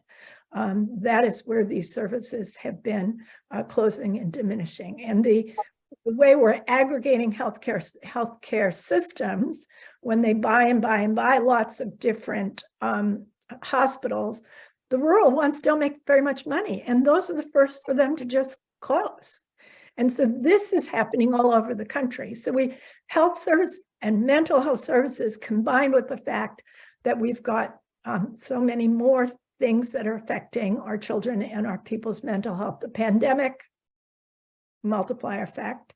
And we know even, and this is heartbreaking, that the numbers for young, like 9 to 12-year-old suicides has increased by 25% in the last several years. 9 to 12-year-old suicides. We have got to build resilience and rebuild a healthcare system that addresses people's health and mental health. If I may, just, I know we're over time. I don't want to leave without saying that part of what I didn't get to say a lot about planetary health is the not just that we try to understand and right how these unprecedented changes to Earth's natural systems affect health, but we try to do that to create solutions, right? And part of what we do is and focus a lot is, and it relates to the mental health issues that you are mentioning. Part of the mental health crisis of eco-anxiety and solastalgia comes hand in hand with the loss of hope, right? The loss of an understanding of a better future. And in that sense, part of what we try to do and focus in one of our pillars actually is hope. It's hope around creating the necessary narratives, the necessary stories that we need as humans, right? We are a species of stories, a species of narratives, and we understand our world through different mythologies and stories that we take into our core and we believe it, whether we call that religion, whether we call that spirituality, whether we call that whatever we do. The big books of religion are books of hope and books of narratives, right? And that happens throughout the world. Now we need to start thinking of societies as, again, what is this future that we want? What is this narrative that we want to create of hope, right? And in the lack of hope and despair, create that through collective effort. So that is a place where the Planetary Health Alliance has also done a lot of work. I might refer you to the Constellation Project, and you might Google that Constellation Project. You'll see kind of conversations around this topic, but also around the narratives of hope. I might also refer you to what's called right now the donut economic model, right, in which we try to foresee what our economic model can shift. There's many other models, the degrowth model, the circular economy model. Some of these intersect with this hopeful conversation. So I don't want to end in a negative note, but I want to tell people out there that we need to face the challenges, but we also need, and the yes and approach here is so important. Yes, we need to face the challenges. Yes, we need to strengthen our systems. Yes, we need to do a lot of things better, but we also need to start thinking positively of what our future looks like, so we can kind of get on this boat, right? This is movement building science 101, and Marshall Gans is another good person people should be reading about. So Ellen, yes. can I just amplify what Carlos was saying about hope? We really need to create spaces for people to get together and talk about the vision of a better future. We need to be creating those spaces. It's really important. And by the way, we go till 10:15. But Barbara, can you give us an example? Well, you've given us examples, but can you give us another kind of maybe example for health providers where that might be, how we might do that, build those spaces? Well, so we build them into a lot of when we do day-long programs. We're doing one in San Diego, Earth Day. So spending a day where we talk about a lot of the bad things that are going on, certainly, but making sure that we talk about what does the better way of doing things look like. There's a wonderful organization called the Pachamama Alliance, which is an international alliance. And they have a program called Awakening the Dreamer. If you're not familiar with it, I would recommend that you look at it. And the reason I suggest this is that there have been some really very brilliant, special people, including Joanna Macy. She's a Buddhist who has really helped to develop a set of exercises that are transcendent in many ways, being able to help people get in touch with not just their head, which we in the boxes here, we spend a lot of time in our heads. And while that is our currency, we need to drop into our hearts. And so it's the combination of heart and head that will help us to get to that better place. And so her work acknowledges what's going on in the world in terms of climate change, in terms of species extinction, acknowledges that, and yet helps to bring to the forefront. In fact, the poem that I read, I heard for the first time when I attended an Awakening the Dreamer session. It is really necessary for us to help people get to their hearts. And when we do that with each other, magic happens. Magic. Thank you both. And, Carlos, as I was listening to you talk about narrative, and then you mentioned Marshall Gans, there's a great climate health organizing fellowship out of Cambridge Health Alliance in Cambridge, Mass, in association with Harvard Medical School that I and a few of my colleagues had the pleasure of participating in last year. But if people are looking for organizing skills, it's a great program. It's once a year, so it's currently in process. But if you're looking for that, go to that site. But it's all about narrative, and it's a different skill set, which, by the way, is very different from what health professionals use. It's difficult actually to get into that organizing kind of perspective, but it's a wonderful program that I would recommend. And the other thing I'll just say is, in addition to being anxious, kids are angry. They're really, really angry about what's happening right now in the world, and not just climate change, but gun violence and that poly crisis that you talk about, Barbara. The next question is related to the World Health Organization and the UN. Are there policies, particularly in their role around climate change and health, and are there policies and procedures that could be reconstituted, giving rise to norms that ensure a more consolidated, reinforced, stronger public health infrastructure as it relates to the social determinants of health? I just want to say one thing. I apologize, because in the Q&A, I thought I thought we ended at 8 my time, 10 Eastern. So I started answering some questions that got bumped into the answered column. Just in case, I apologize for that. No apologies necessary. Thank you.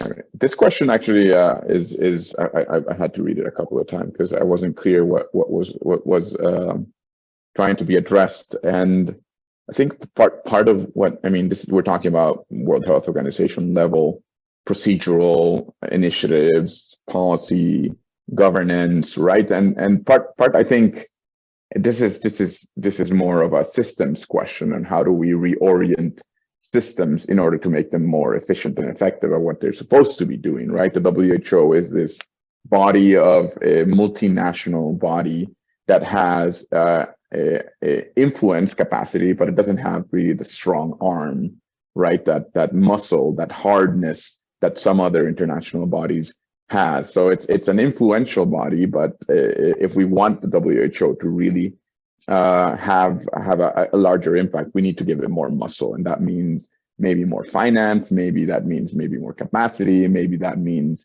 it means many things, right? But when when we talk about kind of this restructuring of what the WHO could do, we're talking about things like probably things in line of how WHO gets involved in different intersectoral or intersectoral collaboration. What is the role of health professionals at different tables that are happening around the world, right?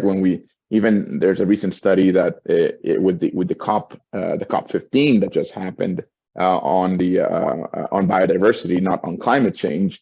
There were around, I think, what the study said, there was 2 health organizations in the biodiversity talks, in the COPs related to the Conference of the Parties related to biodiversity in this global treaty. So the health sector is not well represented where it should be, right? And that's one role that the WHO should definitely increase its capacities to be in those tables, whether it's trade, whether it's energy, whether it's migration, whether it's biodiversity. Health professionals and people that are working in health policy need to do that and keep that focus on equity, or strengthen that focus on equity that historically WHO has tried to push, but also foster that capacity building and the technical assistance and strengthening that, et cetera, right? So I would say that's one of the things that we need to do is increase our presence in the tables where health professionals and health policymakers have historically not been, because it demands that we look at everything, like the health in all policy, Ronald Labonte's work, right? Health in all policy should be a central aspect of what we do, and we're understanding this global governance of health. Yeah, and I could just add a couple of things. One is that in some of the in the global north, the World Health Organization doesn't have as big a presence as it does in the global south, where health ministries may not have the resources that the regional World Health Organization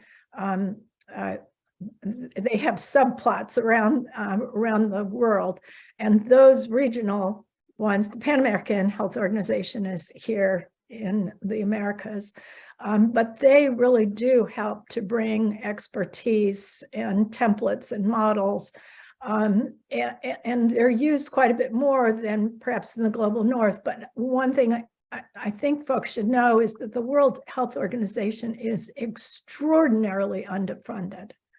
And it relies on us to fund it. It doesn't have a taxation process. It has no other way of getting its money. So we need to be, the global north in particular, need to be substantially increasing the funding. And under President Trump, he practically took all our funding away from the World Health Organization. We need to be building and rebuilding the amount of funds and really getting the other countries that can to be substantially supporting it, because it is the only organization of its kind, and so important right now with global warming being global. Great. So we're at about 10:14, and I want to thank you both for this really wonderful discussion. And I want to thank people for their thoughtful questions. In the time we have left, I just will look to each of you for, just your take-home message for the audience. What would you like to leave us with? Please, Barb. I was typing something, so it caught me off guard. So please start. Yeah, so first of all, unlike Carlos, I'm old, so I couldn't read the questions, write answers, and be in the program. So for those of you who asked me questions, I promise I'll get to them, or I'll provide you whatever. Multitasking is no longer really part of my repertoire.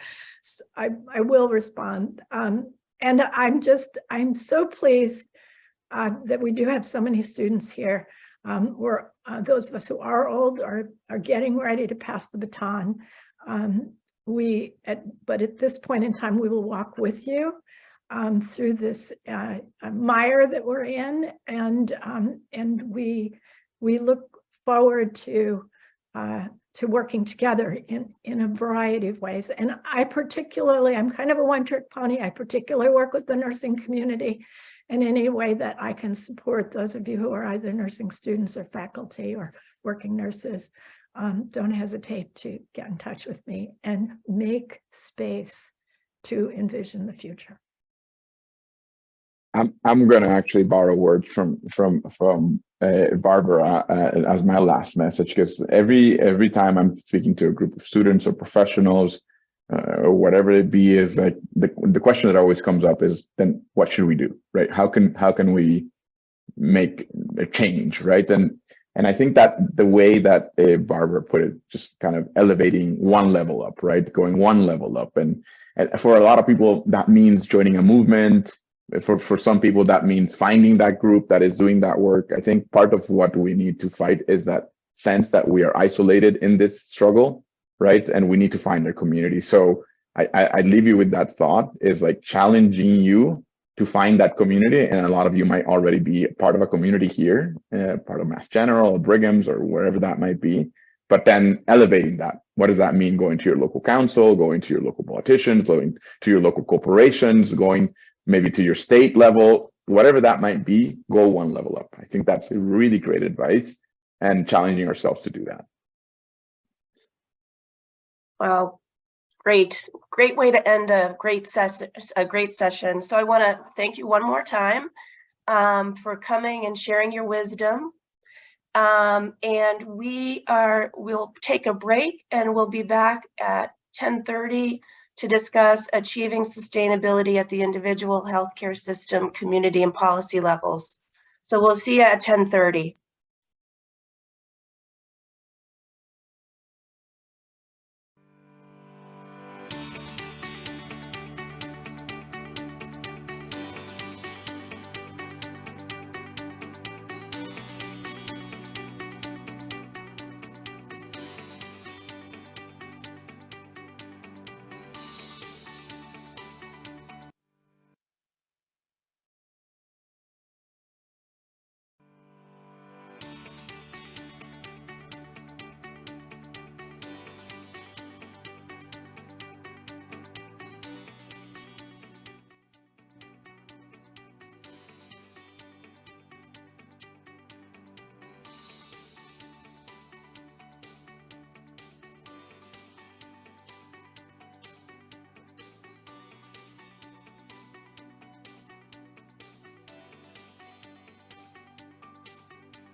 on a little break, but I'm answering all these questions that they sent me.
Okay, everybody, it is 10:30, so I think we're going to reconvene here. So it is my privilege to introduce this next part of the program. achieving sustainability at the individual and healthcare system, community and policy levels, and introduce our three speakers. But before I do that, I did want to just go over kind of the format for this next part of the program. So we're going to hear from three speakers, each talking about one of those different levels that I just mentioned. And then rather than do questions and answers as the whole group, we're going to give attendees the opportunity to choose a breakout room where they'll be in a smaller group and have the opportunity to do questions and answers as part of a moderated discussion with one of the three panelists here. So we'll go through everybody's talks, and then you'll see at the end of that, there'll be an opportunity to choose a breakout room. So I'm going to quickly introduce our three speakers. So speaking on at the individual level is Dr. Tina Duhame. So Dr. Duhame is a senior pediatric neurosurgeon at the Massachusetts General Hospital, and Nicholas T. Zervis, distinguished professor of neurosurgery at Harvard Medical School. In addition to conducting translational and clinical neuroscience research, Dr. Duhame also has a longstanding interest in the relationship between brain and behavior and in environmental issues. She's a faculty associate of the Harvard University Center for the Environment and serves as an associate director of the Massachusetts General Hospital Center for the Environment and Health, and as associate editor-in-chief of the Journal of Climate Change and Health. Speaking to the health system level is Dr. Elizabeth Schenk. So Beth Schenk serves as the executive director of environmental stewardship for Providence, one of the nation's largest nonprofit health systems, helping to lead its journey toward being carbon negative by 2030. Dr. Schenk is an assistant research professor at Washington State University College of Nursing. She led the development of CHANT, Climate and Health Tool, measuring health professionals' awareness and engagement with climate change and health. CHANT has been translated to several languages and used in over 30 nations. She's active at national, state, and local levels, serving on the boards of the national organization, the Alliance of Nurses for Healthy Environments, the state organization of Montana Health Professionals for a Healthy Climate, and the local organization Climate Smart Missoula. She hosts the Nurses for Healthy Environments podcast, now in its 5th season. And lastly, speaking to the community and policy level is Dr. Bruce Picard. So Dr. Picard is a women's health physician and international keynote speaker engaged with the climate crisis since 2007. He currently serves on the editorial boards of the Journal of Climate Change and Health and Frontiers in Climate, and is a fellow and member of the Leadership Circle Executive Committee of Climate for Health at Eco America in Washington, D.C. At home in Southern California, he's chair emeritus of the Public Health Advisory Council and a public health consultant for the County of San Diego Regional Decarbonization Framework. Dr. Picard has spoken to audiences including the American Meteorological Society, Genentech, England's Royal College of Obstetrics and Gynecology, the California State Senate, and members of the U.S. House of Representatives. He's the lead author of the first large-scale review of birth impacts and climate change in the U.S., published in JAMA in June 2020. So it's really a pleasure to have all of you here with us today. We appreciate you sharing your wisdom. So with that, I'm going to turn it over to Dr. Duhame, who's going to be kicking this off.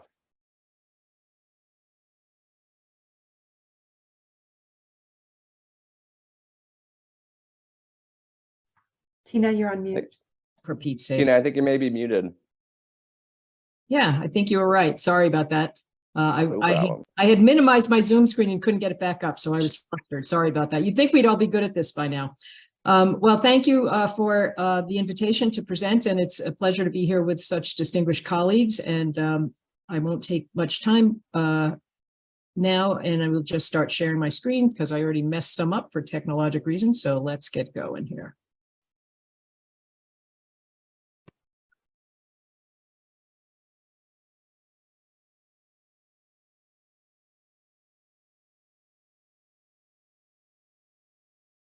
Okay, so my topic is, what role does the individual play in this crisis? And our prior speakers really explained the crisis and the urgency of action very, very well. So I'm not going to reiterate this a whole lot. I do want to disclose that I am the author of a book, some of which I will discuss during this talk. Apparently, you can get royalties from books, but I think it'll be forever before I ever see any. But that said, I thought I would put it on the slide. So you all know this graph at the top, which is carbon dioxide in the atmosphere on the y-axis, and the years going back hundreds of thousands and probably millions of years, where carbon fluxes varied over time, but always stayed below about 300 parts per million. And as Dr. Guzman and others have shown, this current age of industrialization has caused this rapid increase in carbon levels in the atmosphere, which is the cause of our problems. The graph below shows the frustrating lack of alacrity we have had in addressing this. And while we've known about this problem for decades, there are many reasons that would take many lectures that many of you are already aware of for reasons that we've been slow to start. And the graph just shows that had we started sooner, this would be a lighter lift than it actually is. But because we collectively dragged our feet for many, many reasons, it really is at crisis level now, and we have to do something. And just to give you some numbers, because when I started on this journey, I really didn't have the scale. I knew there were problems, I knew there were issues, I had some general idea of the qualitative issues, but I didn't have a quantitative sense. And so I had to dig into it. This information is out there more now, I think, than it was when I started. But as was pointed out, the United States is the biggest contributor to the total CO2 increase in the atmosphere. Because CO2 lasts thousands, hundreds to thousands of years, depending on what part of the carbon cycle you're actually looking at. China is now the biggest producer per capita per year, but the US has been at it for longer. And one of the questions that I was curious about is, how much of this is about things we do in our own lives, and how much of this is about things we can't control? There are many sources that address this, none of which are perfect because they all have a lot of assumptions to them. Some give the ratio of 80 to 20%, some give it 40 to 60% in the other direction.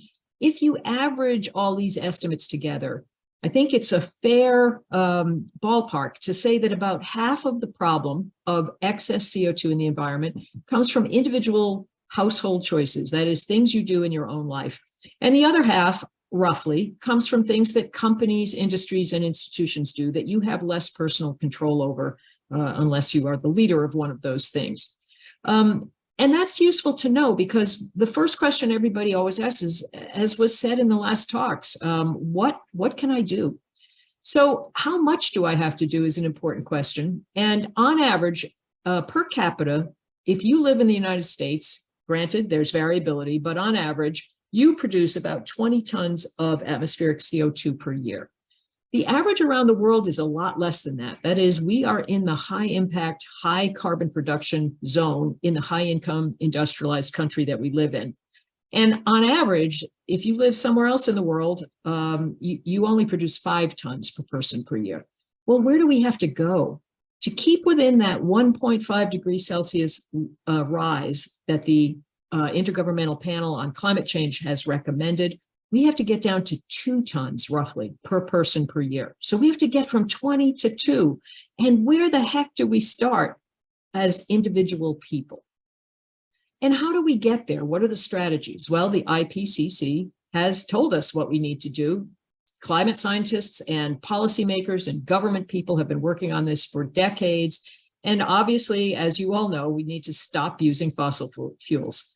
We need to green the grid and switch to electric. This is going to require some new technologies and infrastructure to scale it up. We have many of these technologies already, but to get to where we need to be, we need more, and we need to scale up. People say, well, can't we just do it with carbon capture? Or what about that scary geoengineering where you spray things into the environment, in the atmosphere to reflect sunlight? Those things are not yet, well, obviously geoengineering is just in the development stage and it's controversial. Carbon capture occurs, but it's actually quite energy intense and it's not yet scaled up. So our real big thing we need to do in the short term and intermediate term is stop using fossil fuels. But as other speakers have mentioned, we also need to change agriculture, and we need to pay a lot of attention to land use, biodiversity, population, and consumption in population and development. And all of this will take some time. So at the individual level, this is the thing you can control. As I said, collectively, it makes up about half of the problem. Now, granted, any single individual is a very small part of that half. But what can you do? What has been shown to be the high impact things, that top 5 list for individuals? And it varies from person to person. You can actually find out if you just put in your search engine the term carbon calculator, you will be given formulas. The EPA puts these out, lots of other people put these out, that you can fill in some simple information about how you live, and you can get your own carbon profile. But for most people in the United States, these are the big 5. Obviously, if you don't have a car, number 1 doesn't count so much for you, but your personal transportation. And the thing you can do that's the quickest and the fastest is if you have a high mile, a high gas utilization car, combustion car, get a more fuel efficient one, get a hybrid, get something that gets more miles per gallon. Or if you're ready, switch to an electric car or go car free as much as you possibly can. So that's an obvious one.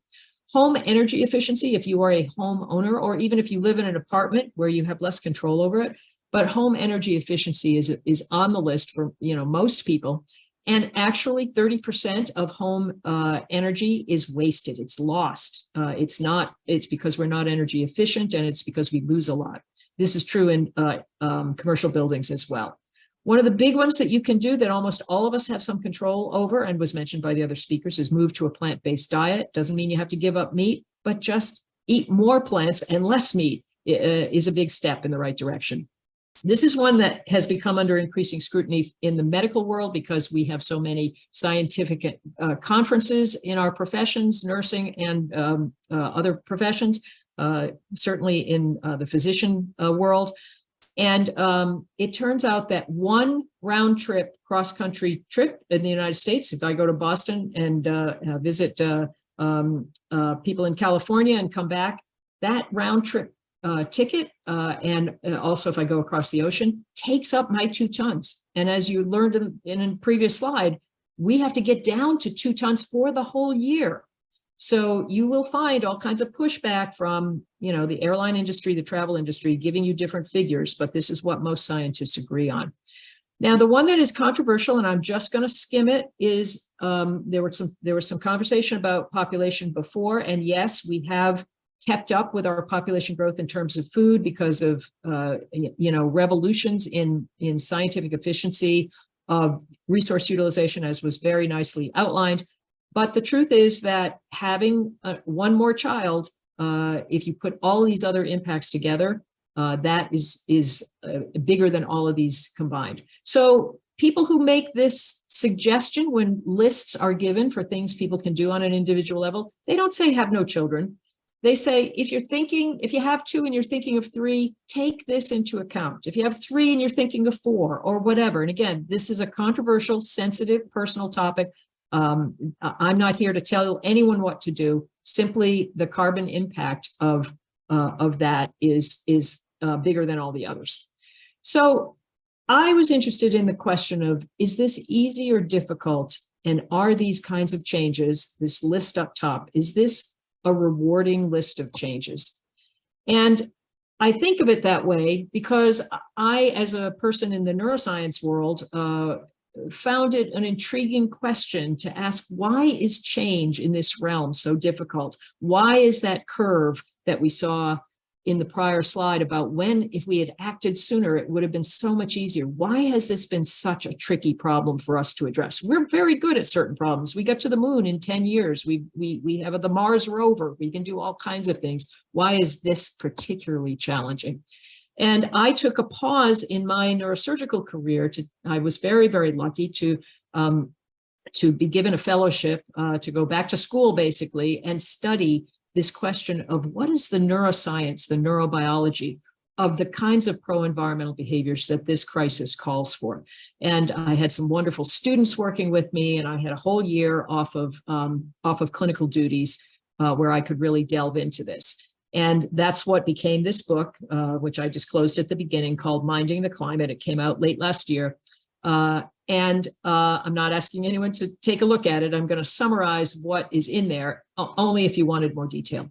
So basically, to sum up the conclusions of some of the obvious things, and we'll get into some of the more subtle ones, the conclusions of this exploration is that, number one, we are lacking in the neural equipment to understand and perceive this problem. We don't even have sensors for CO2. Even in my life, the CO2 has gone up dramatically.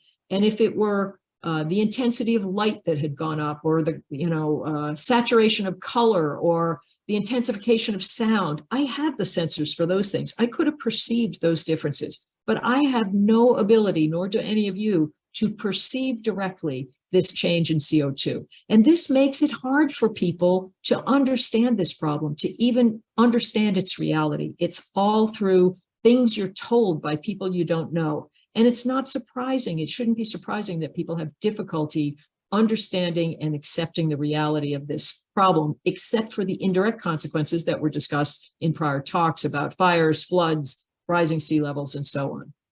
Another conclusion from this exploration was that pro-environmental behavior just isn't very rewarding, and we'll get into that in a bit more detail.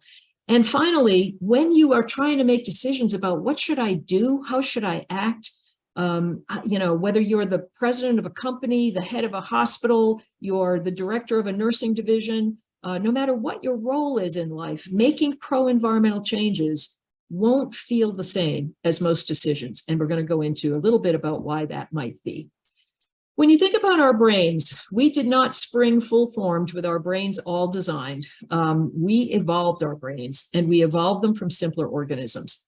And, the squirrel is just a reminder that most organisms have nervous systems that allow them to seek, find nutrition, store it when needed, and that humans are built the same way. We learned ways to shelter ourselves, to store food in ways that kept us healthy during lean times. And these abilities came from our brains and were selected for during evolution to allow us to populate virtually the entire world, which is, why we became such a dominant species. Now, these tendencies tended to encourage survival of people who were very good at this, and basically being good at it during prehistory meant getting more. And the problem is that now, when we get more and more, it's a conflict of interest with our very survival, because it is destroying our planetary balance. And also, we did not need during evolutionary time to develop really strong brakes. By brakes, I mean not brakes, B-R-E-A-K-S, but brakes like car brakes. You step on the brake and you slow down. And therefore, we're able as human beings to consume in excess without serious consequences, without the red light saying, oh my gosh. So, we have huge appetites, salt, sugar, and fat, things that kept us alive and that we needed to really have wonderful, strong drives to get, because it meant survival when we didn't have enough. And I always hesitate to show this house because I'm always worried that someone in the audience this might be your house. If it is, I apologize. But does anyone need anything like that? Does anyone need a house like that to live in? And I'm sorry, the answer is no. Now, it's easy to be judgmental and say, why don't people get it? Why don't we just stop doing that stuff? And what neuroscience allows you to do is keep a sort of arm's length perspective and say, why is this? And if we understand why it is, it may be easier to change, because we've got to face climate change and we've got to make changes that are not going to be easy for us. Let's see why we make these decisions, what goes into making decisions, and is there anything we can do to make them easier? So it was interesting to me to hear Dr. Guzman, because he had a similar picture, which was a timeline. My students and I came up with this one, which is, imagine that you are walking across the United States, and you start in San Francisco and you end in the middle of Times Square. And it takes you 40 days to go across the United States. At Google walk speed, which is actually what it would take. And the Earth starts in San Francisco. And the present time is the center of Times Square. So let's just take just a minute to go through this. Life evolves and starts in Salt Lake City. Multicellular organisms start in Iowa City. We don't get to be mammals until Scranton, Pennsylvania.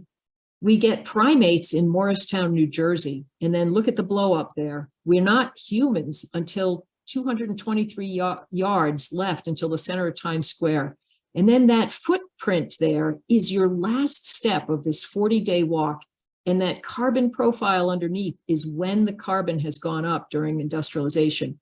And it's when your big toe hits that last step that the Anthropocene, the current age of climate change, has started.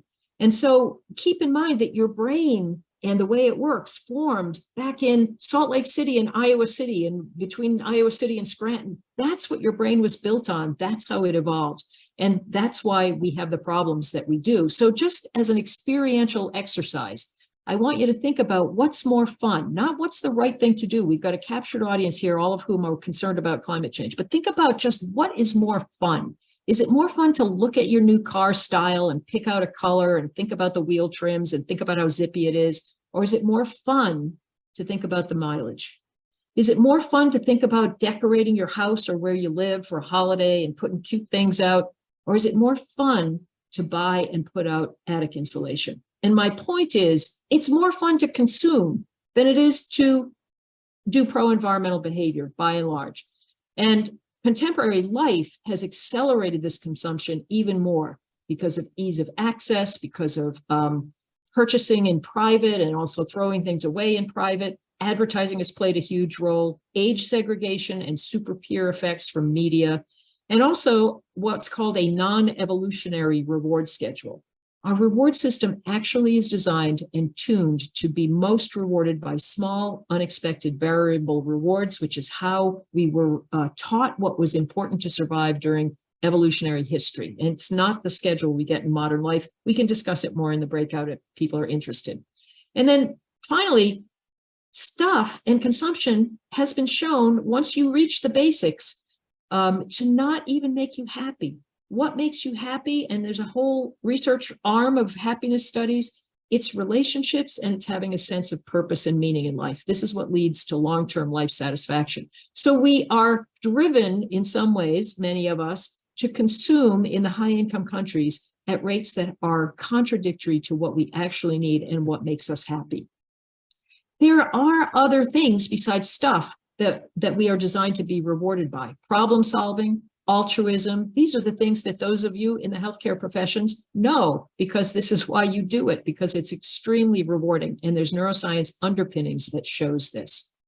Finally, pro-environmental behavior also suffers from an agency problem. That is, humans find making something happen, cause and effect to meet a goal, very rewarding. And when we were hunters and gatherers, we were able to do that minute to minute. We had immediate effects of our behavior.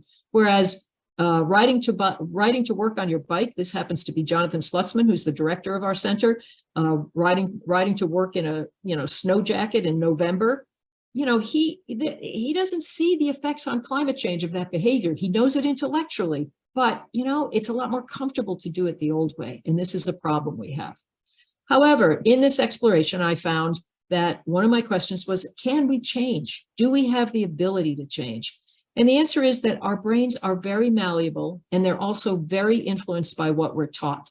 I'm not going to spend time now on the example of cats, but anybody that wants to know more about this extreme difference in how cats have been viewed and whether they're rewarding or aversive can join me later to talk about that. And what's rewarding can be changed. So those of you who take care of children or have children know that before there were iPads, kids, this was not rewarding, but they learned very quickly how to swipe that screen. By 4 months, they can do screen swipes effectively. So the brain is designed, even beyond infancy, well, throughout your life, to be extremely plastic. So if an SUV was rewarding, but you're really worried about that carbon profile that's shown in the graph, a non-carbon emitting car might be more rewarding to you than it would have been before you had that information. Likewise, you want to redecorate something, going to a thrift store or a used furniture place may be much more rewarding than going and getting brand new stuff, because you also have the reward of knowing it's better for the environment. So to summarize, the takeaways from what I've learned about individual behavior is that pro-environmental behavior is challenging from a neural point of view. And when you make a pro-environmental decision, it won't feel like other rewards. It may fail that gut check. If you're the CEO of a company, if you're a policymaker, if you're a politician, it won't feel the same. It also has limited agency. It's hard to feel the effect on the climate of making a pro-environmental decision. And it competes with many other short-range priorities that our brains, by and large, are designed to prioritize. But you can do things differently rather than without, and you have to substitute new rewards for prior ones. Reward mechanism is inherently flexible, and what's rewarding can be changed. Behavior change happens one person at a time, but the scope may be much larger than just your domestic individual life. So even though I'm covering individual decisions, you as an individual with the brain that we just talked about have roles, as other people have said, in institutions, businesses, policy, and law. And the main rewards of pro-environmental behavior, as others have also mentioned, are social. These are rewards you give yourself. They will be increased by having like-minded people who can help you be certain of your decisions, and you will influence others more than you know. Cultural norms shift gradually, but you can be part of that. Laws, regulations, and incentives also can shift how people make decisions. If you want to know about how to change, you can use that carbon calculator and check and improve your own impact. But as others have mentioned, you can work in healthcare decarbonization, you can do research on climate and health, you can be in advocacy and policy, you can be informed and vote, and speak up to your families, friends, colleagues, patients, to policymakers. Think about more education like the Climate Health Fellowship and others that are now popping up all over. And I will end there. Thank you. Great. Thank you so much, Dr. Duhane. I'm going to now turn it over to Dr. Beth Schenk to talk about achieving sustainability at the healthcare system level. Terrific, and I hope you can see my slides okay. And a quick, thank you, a quick logistics check. Do you want, we have fewer minutes than we might have time for the both of us. Should we just plow through and try and finish in a half hour, or extend into the breakouts a little bit? I think you should plan to use the time that you intended for the presentation, and then if we eat into a little bit of the breakout time, that'll be okay. Okay, thanks so much. Wonderful to be with you all today, and I'm going to start with a slight trip through time. Has anyone seen one of these before? I just want to point out that things change, and if you imagine how it was when we used those things, no one would have thought of these things. Now it's very hard to imagine having to stand by a wall to talk on a phone. What about this? This is today's situation. Very, very familiar, but we are on the cusp. We're on the cusp of major change that's taking us to this. And it will be not very long that we look back and say, wow, that was crazy. You put gasoline in cars and drove all over the place? How did you charge your homes anyway? Because we'll be using our cars to do that. Here's where we are today. We already have solutions that we know about that are going to take us from this, that are already taking us from this. And it's hard to imagine when we will be on clean electricity and other sources of fuel that we ever did what we're doing today and have been doing for the past 2 centuries. Now I'm going to shift to healthcare just a moment and tell you that when I was a nursing student, patients could smoke in their beds. It's astonishing to think about that. I remember people with burn marks from their nasal cannulas. What a change we've had. Not only do we not allow smoking in hospitals, but not in bars, restaurants, airplanes, etc. But those of you who lived through those years, those decades, know how hard fought that was. It was astonishing, but now it seems absurd. Same with infection prevention in hospitals. When I also was a nursing student, it was kind of assumed that people might get infected when they come to hospitals. What a difference. We have SWAT teams essentially that descend on any infection to look at every root cause and determine what happens. And it has made an enormous difference. Very different way of thinking. All right, now here's a problem we have today. We are surrounded by plastics in healthcare. You heard a little bit from prior speakers about this problem of these novel entities that are really everywhere. I sometimes say if we didn't have climate change problem, we'd have a plastic problem anyway, because not only are microplastics in our air, soil, and water. They're in our bloodstream. They're in our breast milk. We are really exposed to microplastics from day one. This is where we are today. We don't have a future out of this yet, but we will. I'm convinced we will. These are some of the ideas on the horizon. There's a lot of work to be done here, and healthcare is part of the problem in this regard because of our dependency on single-use disposable plastics.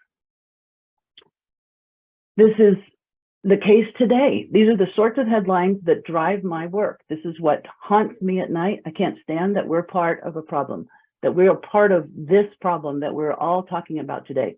Healthcare is a significant polluter. 8.5% of US greenhouse gases come from healthcare. Lots of chemicals, lots of plastics, etc.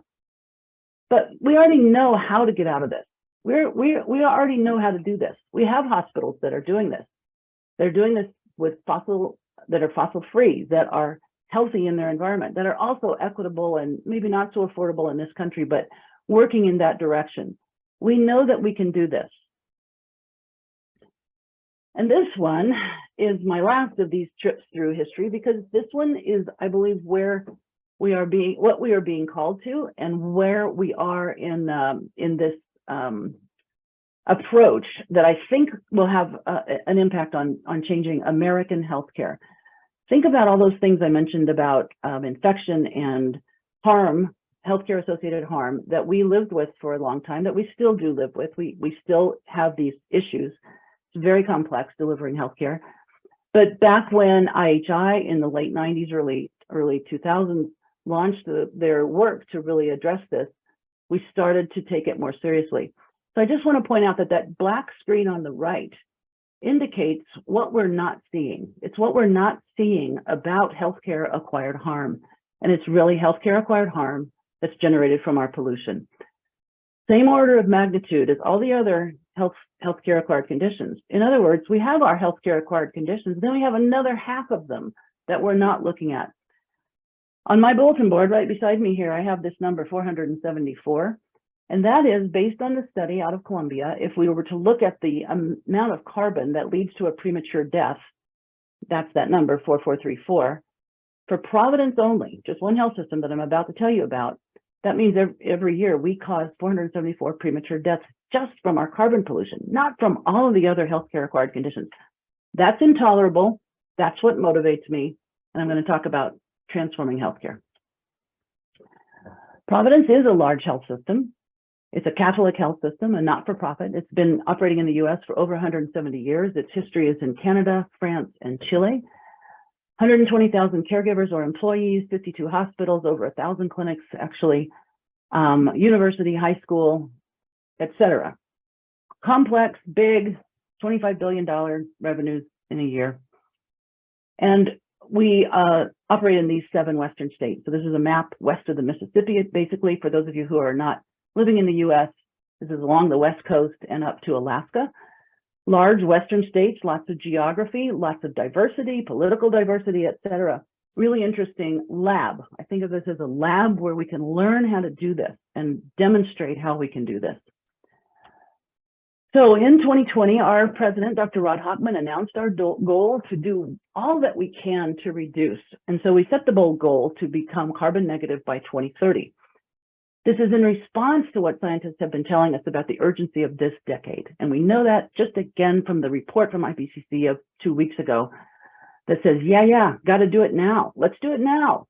So we've really taken that seriously and have dived in to understand what we can do in healthcare, knowing that not only do we want to prevent the harm, the health harm, but also we want to live with integrity ourselves and not be part of the problem.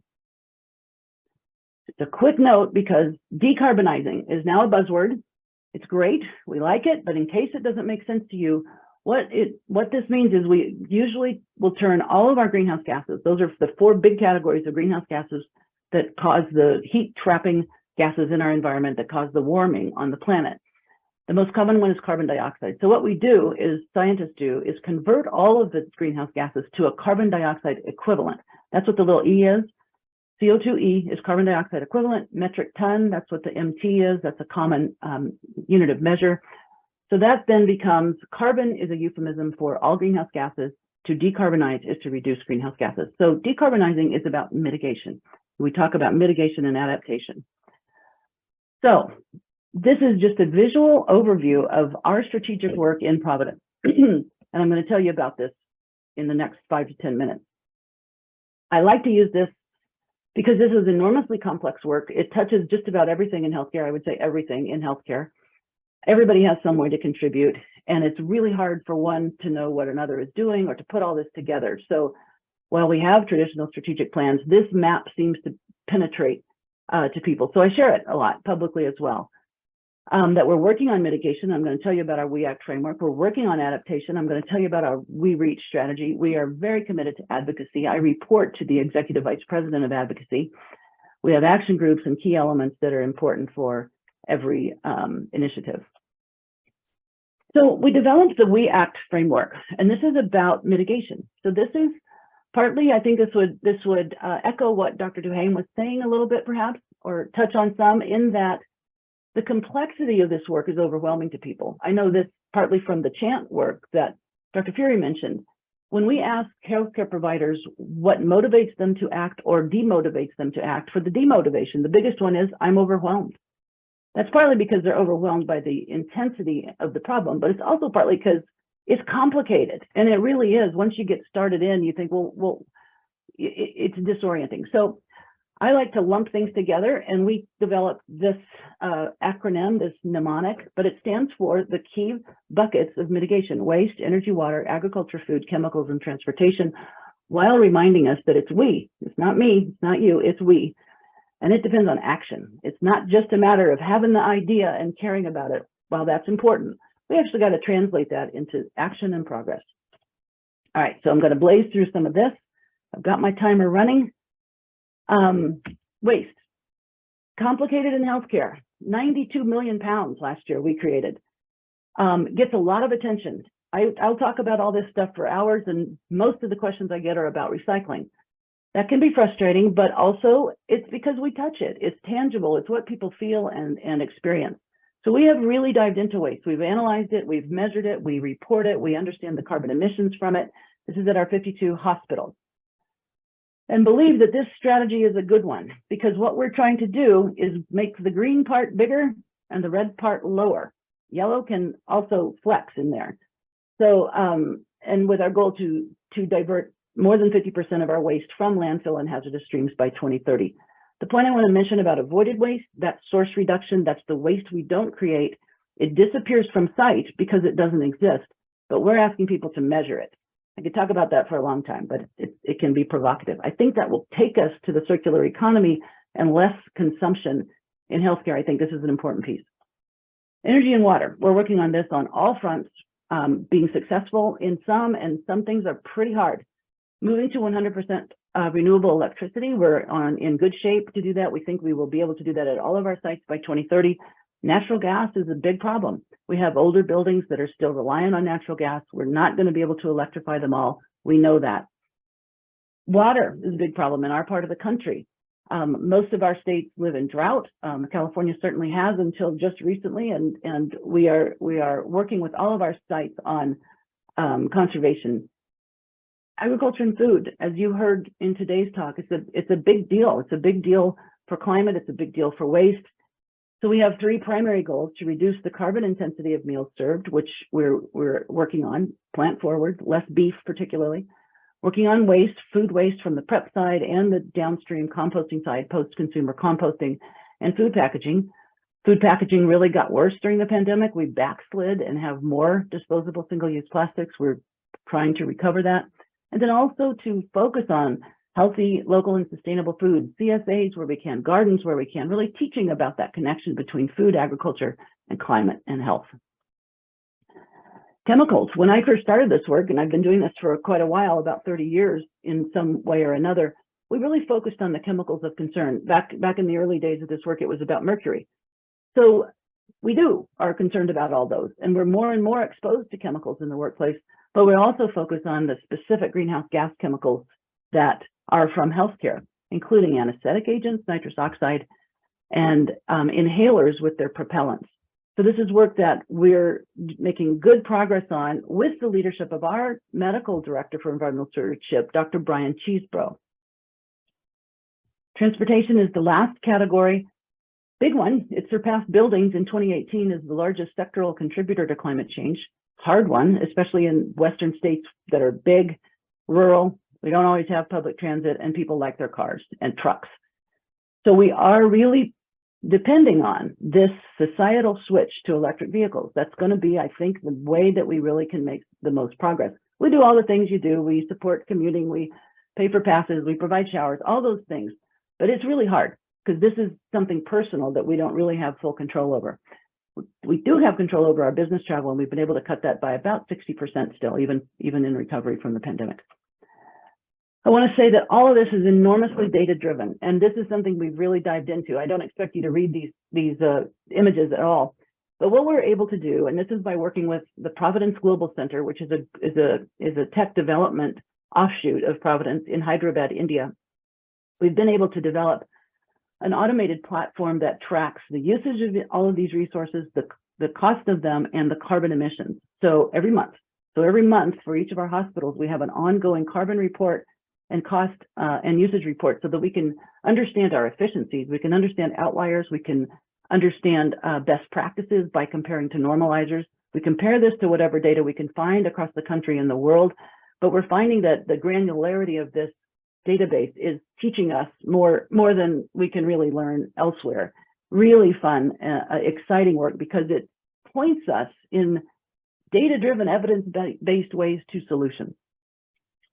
Also working on purchasing, big challenge in healthcare. This is slow work, but we have a policy that asks people to consider the environmental impacts in specific ways for every purchasing decision. That's a hard one, but we're working on it. Now I want to switch just to our adaptation strategy a little bit. So we also signed the HHS pledge that came out last spring, 22. And one of the deliverables in 23 is a climate resiliency plan. So we're taking this seriously, of course, and because of our size, it's pretty complex, thinking about it in these three pillars. So operational or infrastructural, what do we need to do to our buildings? What can we do? In 2021, we had a heat dome in the northwest, with 116 degrees in Portland, Oregon, 108 degrees in Seattle, Washington. The buildings there, the homes, the big buildings like hospitals aren't designed for that. So one of our big hospitals in Portland, south-facing slope, building edge, experienced warpage of door jambs and window frames. It's just astonishing to think about that because first of all, 116 was not expected, not that early. The climate scientists were surprised by it. Secondly, you've got this massive building of 2 million square feet that's kind of melting. I mean, really amazing to think about all the vulnerabilities that buildings have. Air quality, indoor air quality, maintaining temperature and HVAC, et cetera, with fires and smoke around. Community. So we've been oriented, Providence has, towards serving our communities in need for 170 years. We work closely with different partners. We're trying to expand our lens to look at climate readiness and preparedness, especially for the populations that are most impacted, which is what we've been hearing more about today. So that can include tree cover, cooling shelters, education, understanding who and what particular neighborhoods are at risk. We did an EJ screen from Anchorage, Alaska to Lubbock, Texas, where our sites are, to understand the environmental determinants of health in each community, who is impacted by that, what neighborhoods, communities, groups, and then who is working on it already. So we hope to be able to augment and to shift some of our resources in that direction. And then the third category is clinical. What do clinicians need to know to take care of people in high heat or in smoke? Or how are clinicians going to deal with it themselves? Can they get to work? Can they endure? Are they being evacuated? And that's already happened. So this is a big part of our focus, and really where a lot of our energy is going these days is toward our clinicians, including in our adaptation work. How are we doing? We're on the right track. These are some of the highlights of our success so far, but we have a long ways to go, and I'm not going to read through all those, but you can read through these or read through them later. Also want to point out that the Sisters of Providence left. They handed over management of these institutions to lay people in about 2009, actually. And so one of their statements that we quote a lot is that they asked that we be models of good stewardship. They were already keyed into environmental stewardship then. And so these are some examples of how we have. I want to call out this public leadership bit because there's so much happening right now and with our federal agencies, with our national organizations. I know some of you from some of those, and it's really exciting. As I mentioned, I've been doing this a while. My first successful recycling project was 30 years ago, 1993, which means I had some failures before then, and that's where you start recycling. And I would never before have we seen this kind of engagement. It's because people recognize that urgency and also the obligation of healthcare, I think. So just want to really, I'm so grateful for that. And I'm going to drop in later, after we're done with this, a survey that the Joint Commission has out right now looking for public feedback because they are considering adding environmental stewardship metrics and requirements. I would invite you all to take that survey. I mentioned we're starting to work much more on our clinical work, and this is relevant to all of us here because many of us are clinicians, and in Providence, it's about 90,000. And I would say over my years, I know that clinicians only until recently have clinicians even been included in some of these discussions. And yet I say all the time that it's clinicians who can make these changes. We're talking about practice changes, policies, purchasing decisions. We are the experts in our field. Wherever it is that you practice, from physicians and nurses in acute care to non-acute care, social workers, psychologists, anywhere, you are the expert in your practice area. And that's where you can make that specific change that we all need to make, because this problem is an accumulation of a bunch of specific decisions, and we can help address that partly through our work in our fields. Just have three quick examples, and I probably won't get through these. This is an example of taking seriously work that is specific. I got curious.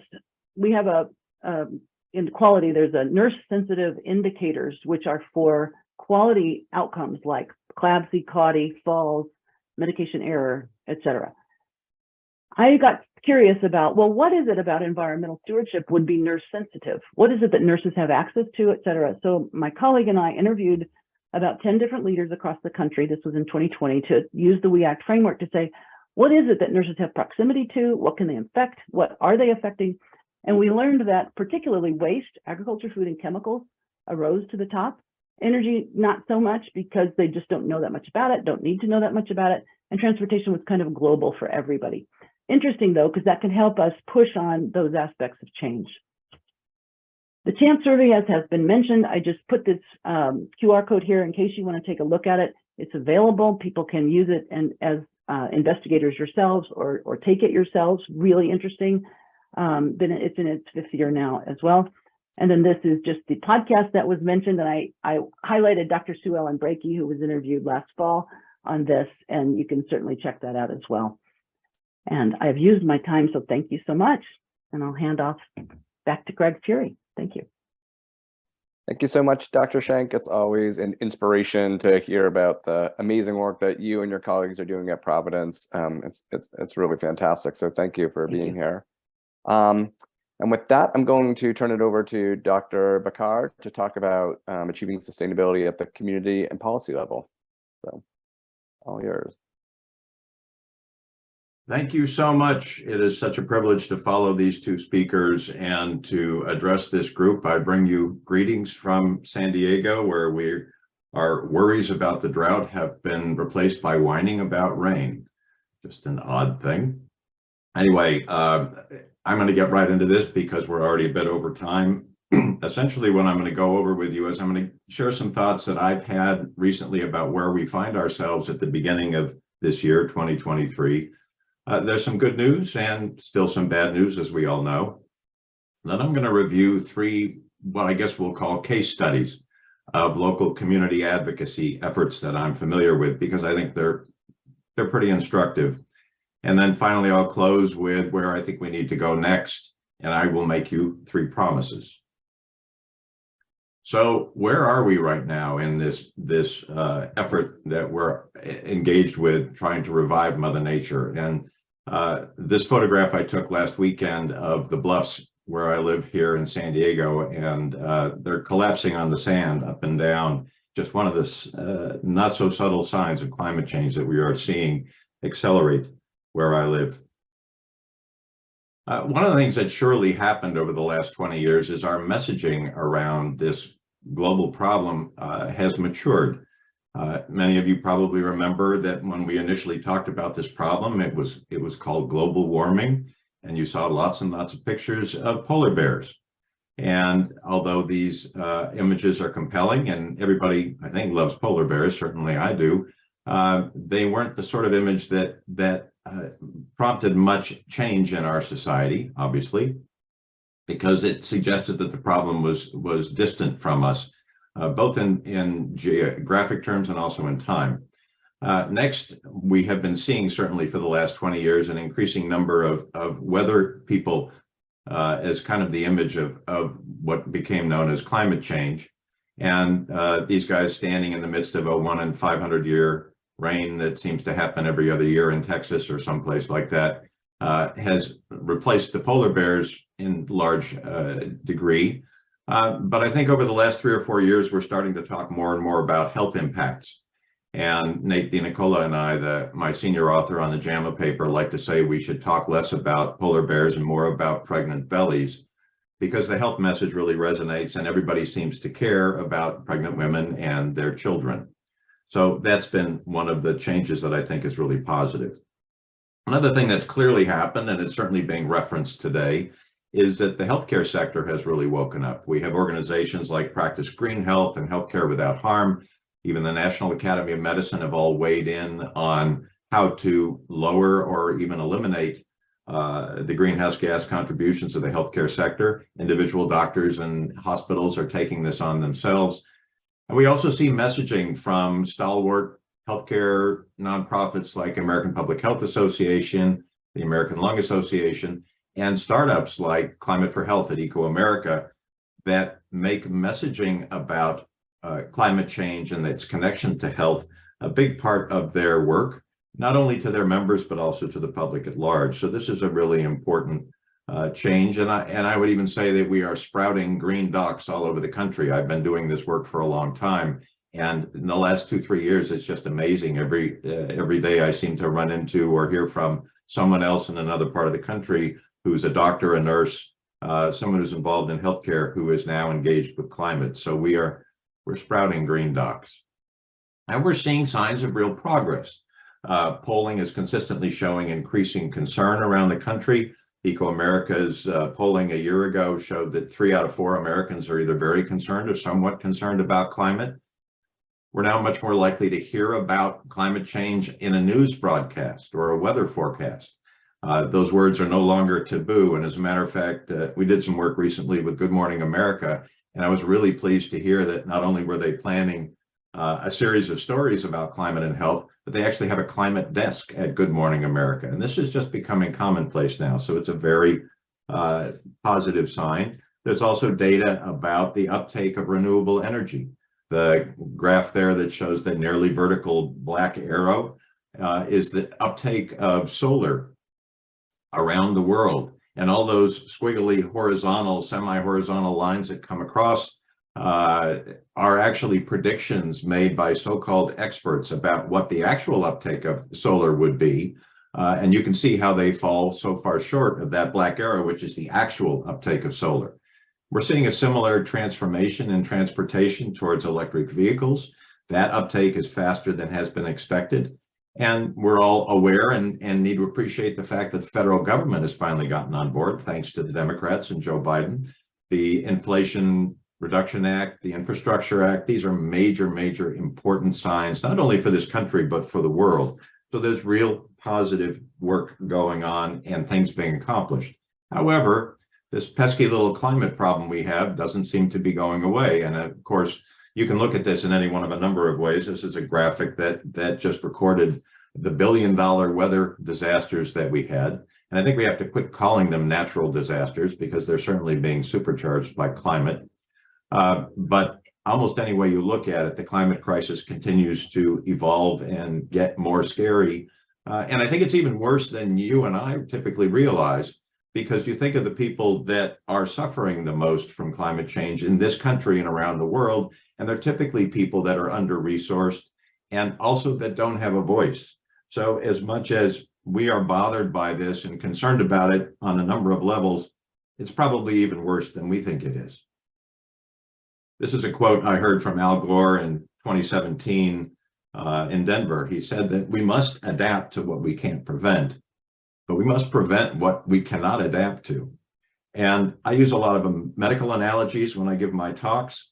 And I like to say that climate change is not like a chronic illness, not like diabetes or COPD or something that we can adapt to. It's more like a cancer. It's the kind of a problem that if we don't stop it, it will kill us. And I think it's very important from an urgency standpoint that we appreciate that this problem doesn't care if we understand it, doesn't care if we agree with it. It is just going to pose those kinds of threats, whether we like it or not. And as much as it's important for us to lower our own greenhouse gas footprint, and I love Tina's comments on all of that, we know that we have to go beyond that. We have to get past personal reductions in greenhouse gases and even institutional reductions in greenhouse gases in the healthcare sector. Even if we zeroed all of those out, we're still going to have a major problem. So we need systems change, and we need it quickly. We have to simultaneously adapt to what we can't prevent, but this is what's really in front of us right now. And so I want to share some actions out at the community level in terms of advocacy, because I think that is the sort of work that can help promote the systems change that we need. And I'll very briefly just tell you my own story. Back in 2006, I spent my time delivering babies and papping smears. And when I wasn't busy with that, I'd go out in the water out front of my place in Del Mar and enjoyed that. But one night I happened to read an alumni newsletter from UC San Diego after a long day in clinic. And it had an article that caught my eye because the title of the article was from an REM song. It's the end of the world as we know it. But it wasn't about music. It was about something called global warming. And it was from Scripps Institution of Oceanography, an absolutely unassailable authority on scientific research.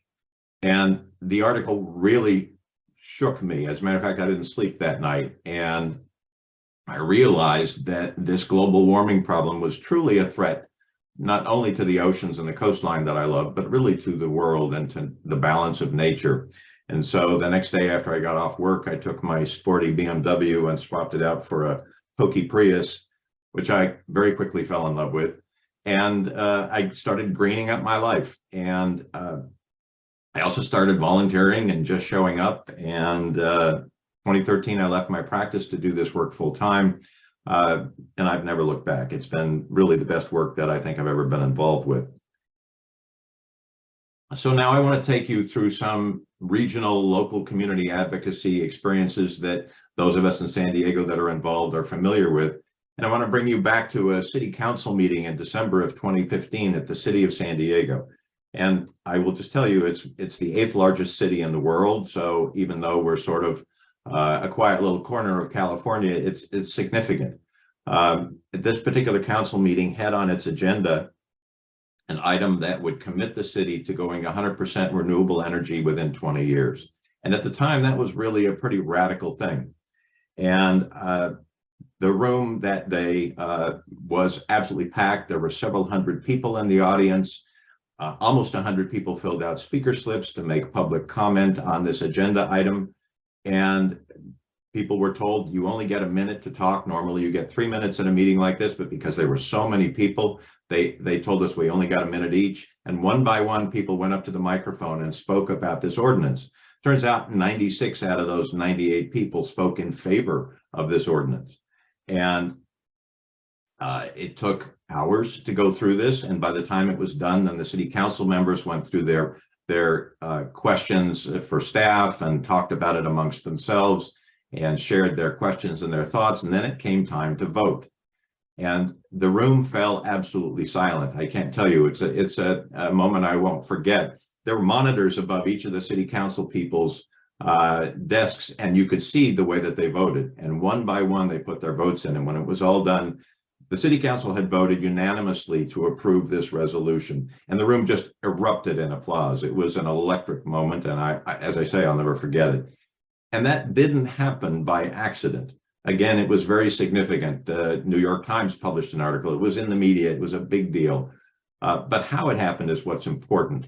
There was a tremendous amount of patience and persistence in the people that planned that agenda item and got it on the council agenda. It took all of them, many people, a long time to pull this off. There was a lot of coalition building that happened in the background where organizations that normally don't talk to each other, electrical union people, meeting with people from nonprofits and the like. So coalitions were built, relationships were formed over the course of years. And then really importantly, after this was passed, the immediate next step was to make sure that the politicians followed through on this commitment, because it's a legally binding commitment. They get 20 years to do it, but we all know politicians can be sort of like 3-year-olds. They always get distracted by the next bright, shiny thing. But that process has continued. They continue to address this commitment, but we also continue to follow them and make sure that they're doing what they said. So that was an amazing thing. I also want to talk a little bit about community choice energy in the San Diego region. For those of you who aren't familiar, this type of a program is something where municipalities band together in a region to purchase their own electricity contracts and provide an option for people living there to get a different mix of electricity. The CCEs are typically formed to boost renewable energy. Our own legacy utility in San Diego, San Diego Gas and Electric, not only has the most expensive rates in California, it only has about 35 or 40% renewable energy in their mix. But community choice energy brings at least twice that much and an option to go to 100% for maybe $5 more a month than people are typically paying anyway for a typical household. Anyway, this all started in California in 2010, and Marin Clean Energy up in Northern California. It spread rapidly through Northern California and down into Los Angeles and the regions nearby because it worked, because rates stayed the same and the renewables went up. It's a seamless sort of a transfer. You don't notice anything in your home. Spreading rapidly, but in 2017, most people in San Diego had no idea what CCE was. So how did we get this done? We used all the lessons I spoke about a couple of minutes ago regarding building coalitions and being persistent, but we also did a lot of work. A lot of us went out to city councils and spoke to elected officials at meetings and shared with the public what CCE was. We broadened the message. We didn't just talk about the environmental benefits of going to many more in a much higher percentage of renewables, but we talked about the financial benefits of this, because economics is something that resonates with nearly everybody. We talked about the fact that this was win-win, that there were multiple benefits. Money comes back into the community so that they can do things for people living there, which always makes elected officials happy if you give them more money. The other thing we noticed was that there was a lot of friendly competition sprouting up, that once one particular city took this on, and Solana Beach was the first in the San Diego region to create the Clean Energy Alliance, that a lot of the cities nearby quickly wanted to get on board once they saw that nothing bad happened and that they were actually breaking even far sooner than they predicted. So we in Del Mar got on the bandwagon, and as did other cities. And San Diego Community Power was born shortly after that, now having over 700,000 accounts in the San Diego region. So it's a real success story, and it taught us a lot in terms of how to get something done in a community that really fundamentally has an impact beyond just the fact that we're lowering the greenhouse gases of the region, but we're also really protecting public health. And so there's a real avenue there for the health message, which is where the Public Health Advisory Council comes in. I was very pleased to be in on the beginning of this, along with Dr. V. Wen, who is with us today. It was founded in mid-2020 with 4 local doctors. It was sort of the brainchild of one of the nonprofits in San Diego that decided that they wanted to leverage the health voice. And we've gone from 4 doctors to 12 regular members. They represent the big 4 healthcare providers in San Diego. And our strategic efforts, and I say strategic, one of the things I think keeps doctors from getting out into their community is we're all pressed for time and we're all super busy. Our work is stressful. But using this nonprofit, we are directed to meetings, and whether they're city or county board meetings or council meetings, or when to send in an op-ed or a letter to the editor or show up for press events. We're directed by the nonprofit that really has their finger on the pulse of the climate actions being considered by cities all around the region, and our time is not wasted. We are used very intentionally to make the maximum benefit in the minimum amount of time. The other things that have worked along with this really nice symbiosis between this nonprofit and local physicians, aside from leveraging the expertise the nonprofit has, is it's provided us a forum through regular meetings with the doctors to provide some guidance and some reassurance. You know, we come from healthcare where we think we're supposed to go to school for years and years and then pass exams one after another and then get watched closely while we do procedures for the first time. But showing up for a council meeting and speaking there is something that can be done. It's a lot different. You can provide value much more quickly than that, as a matter of fact, nearly immediately. However, it helps to have some guidance and encouragement. Another thing that we do as part of this community of doctors that's grown up out of the PHAC is to provide ongoing support and resources, and also helping the docs in the group to find their own voice. Many of these physicians have taken on projects themselves at their own hospitals or clinics, and this is a forum that we provide so that they can talk about what they're doing and get support from the other members. So it's really been another one of those win-win things that we've engaged with in the San Diego region. And I think our group will continue to grow and to grow in its impact. So where do we go from here? First of all, I think we all ought to remember that the Clean Air Act back in the 1960s was passed as a health bill. So there is precedent for health messaging around environmental crises.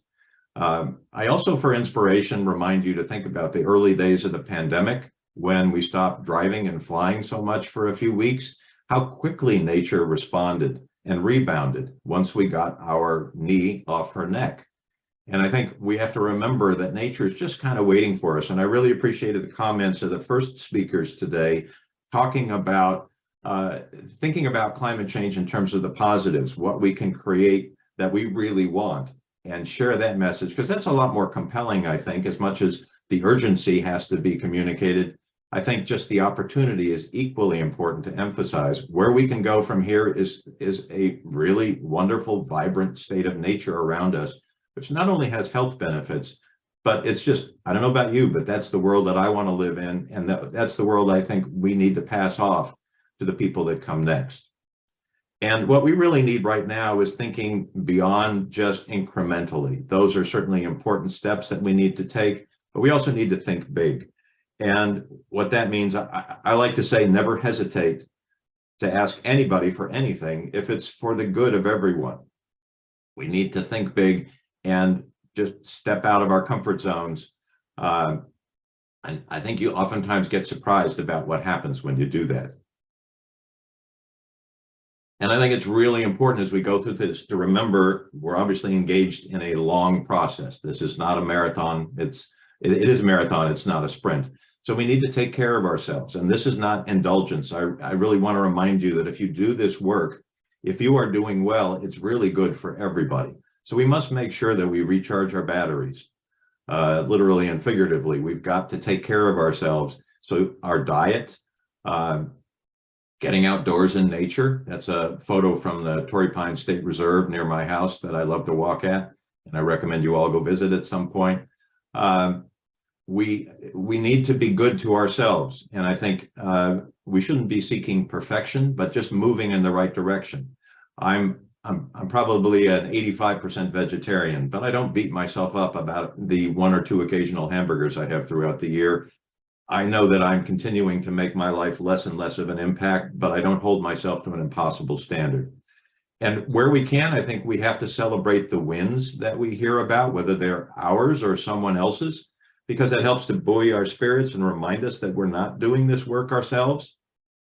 So wherever it is you can find good news, I happen to love Harvard's climate optimist, and I highly recommend you Google that term, Harvard climate optimist, and subscribe to Marcy Frank's excellent newsletter. It's a source to me of not only that kind of a reminder of the wins that we're having, but also that we can find the funny in this work from time to time, and that really helps us get through. So these are all of the things that I would suggest. And finally, I promised you 3 promises. And I would say, as you up your engagement around climate, 3 things will definitely happen. The first, that wherever it is you go, whatever it is you feel compelled to do, you will be welcome. As someone in the health professions, you will find yourself being welcomed anywhere and everywhere doing this work. I have seen that consistently in my own life and with all the other people I know that do this work. Secondly, you will have an impact, perhaps bigger than you expect, just again by virtue of the credibility that you bring. You will make a difference, and that's something important. And the last thing is that I truly believe that this kind of work will make you feel better. There's really only 2 options with something like an existential crisis that we have in our hands. One of them is you can just sort of try to forget it as much as you can, and it sits in your subconscious and kind of eats at you.